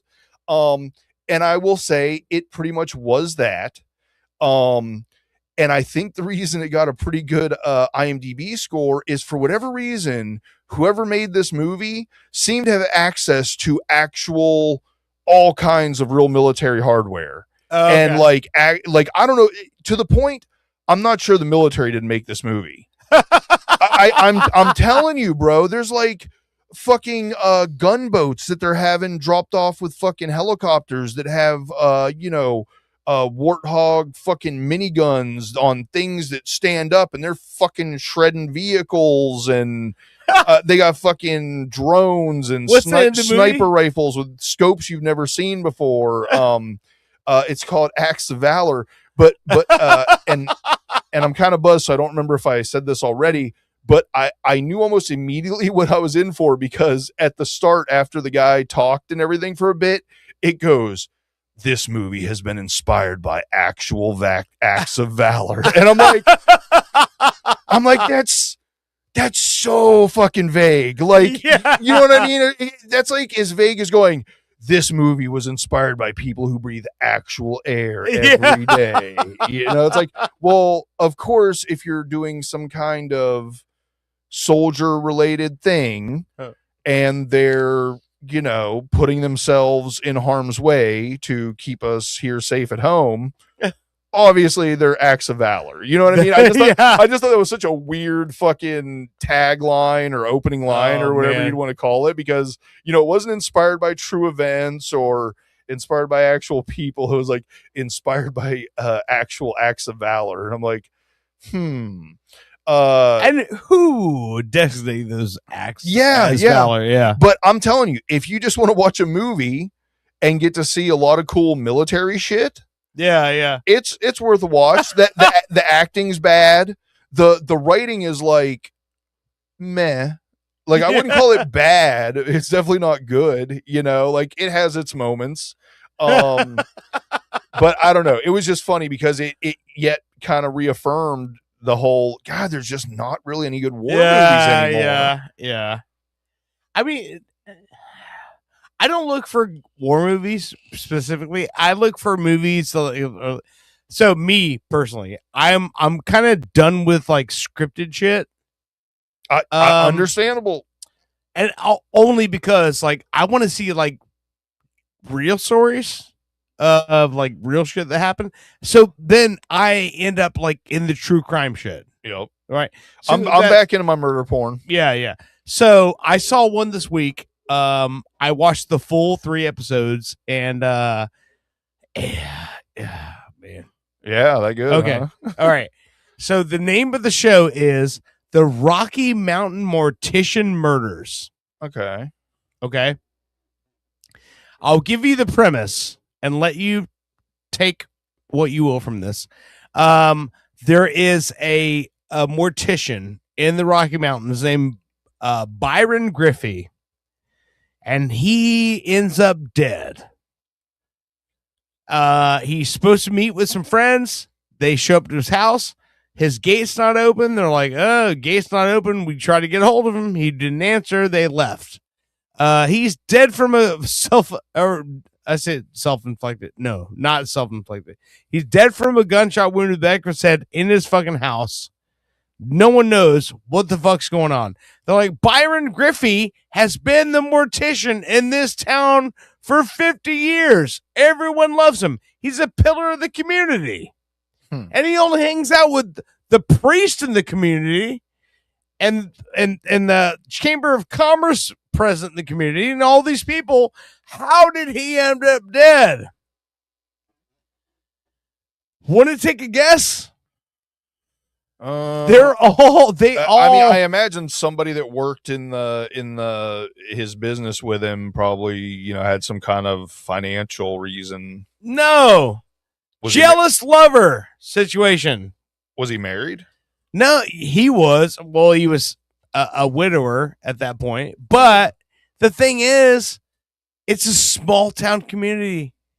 And all of them. Everybody's banging everybody. The priests, they're all fucking gay. Oh, Jesus. Yes, and that's the part where I'm watching, I'm like, God damn, did you not know that like this is accepted now?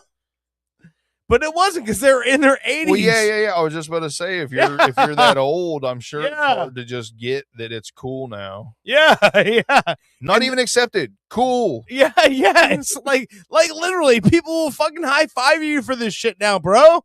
I honestly feel bad when I have to go, yeah, I'm straight. Hang my head in shame, cry on my bad Well, shoes. when you watch this story, and like all these guys were like guys who were like well respected in the community, and like they're all hiding out. And like this is nuts. Hiding out inside of each other. It's your turn to be the clubhouse. Yeah. But when you watch the story, it's like, and the thing is, like the main guy, Byron Griffey, the mortician, this said, right? His daughter is lesbian, and she's like, I remember when I came to my dad and said, Dad, I'm gay, and he said, well, there's plenty of other people like you. It's not that big a deal. And she's like, he was so supportive, and I'm like, because he was fucking doing this shit too. And the thing is, like, it's so sad that he could not, like. The funny thing was she didn't catch on because he was like, oh my God, there's so many other people that are exactly like that. You have no idea, girl. But it's like so sad that like that they didn't get to have that like experience where he's like, me too. Like that would have been awesome. Yeah. But they didn't get to have that because they were from this small town I'm sure in Colorado. He got to have it. She just didn't get to have Yeah. it. You know what I mean? Yeah. He got the benefit of knowing, but she never knew. So yeah, they're from this small town in Colorado where it was like no one talked about it and no one brought it up. Which is funny because you figure like any kind of fucking is cool in the mountains, right? Like, why not? I mean, it seems like a lot of odd types of fucking have been going. I mean, there's movies about it and people squealing and all kinds of shit. Well, that's more Georgia, but like Deliverance. Yeah, that's Georgia. Well, but obviously it's also Colorado. Apparently so. Just no river. But it was just, it's crazy because like when I think about this, like this girl was like, oh, my dad was so supportive, had no idea, like him and all his buddies.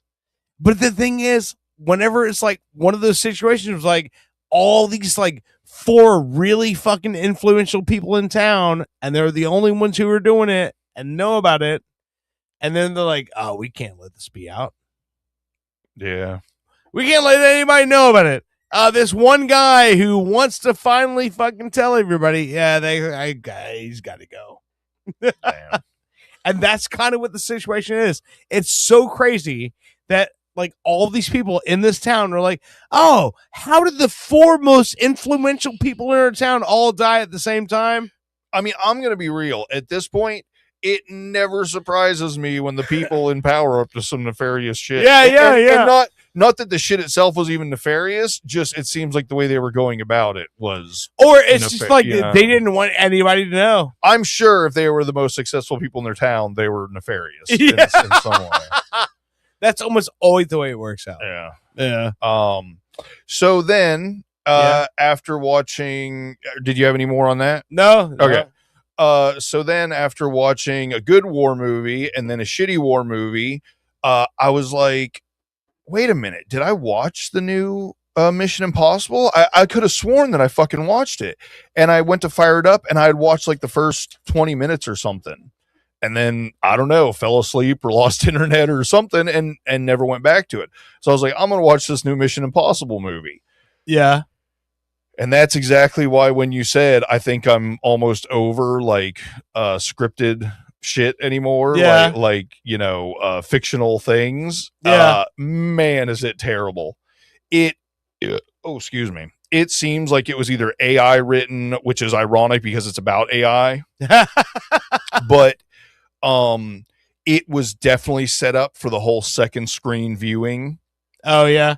But my biggest problem with the whole movie was almost every scene was like, okay, we're going to put all these people in a room and then we're going to talk about this plan that is super grandiose and there's no way it could ever work.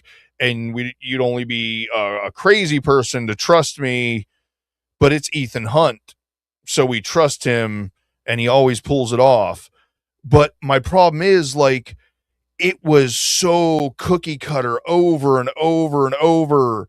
5-6 people in a room, talk about the scenario, scenario happens. Of course, he's gonna, manage to do it.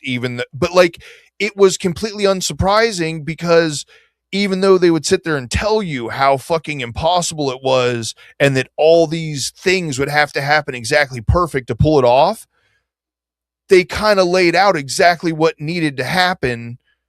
And then you got to watch exactly what they said couldn't happen to the point it was insanely predictable. And, and to a point of annoyance. And then, like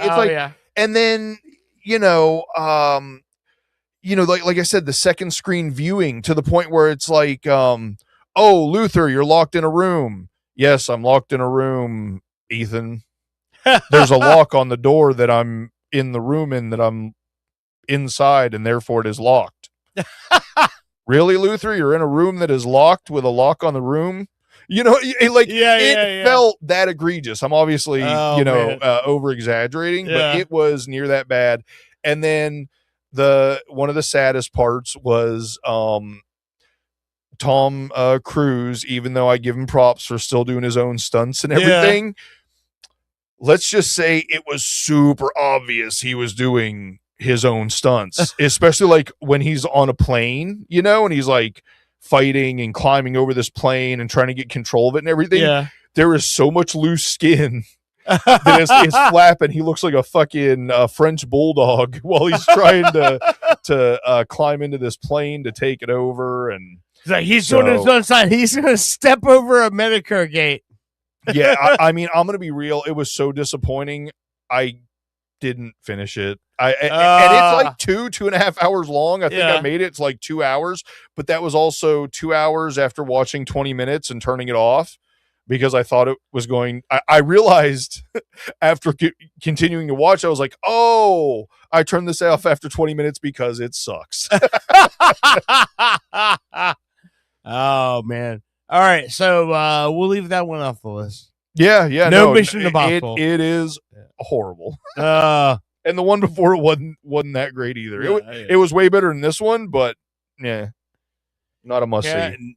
Long call from back when Limp Bizkit was doing theme songs for Mission Impossible.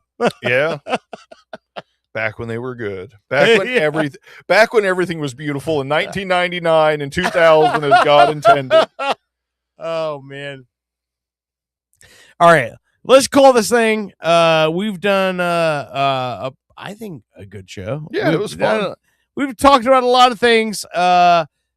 Congratulations to Daniel Dubois, the new WBO heavyweight champion. Badass. You are listening to Pop Culture Radio. We will see you again next week. This is I Know Alphabet Good by Punching Contests. We will see you again next week. No, not next week. Week after next. Oh yeah, I'm looking forward to karaoke. Yes. This coming Saturday, if you are in the Orlando area, come to St. Andrew Tavern. Karaoke. We will see you then. Have a good night.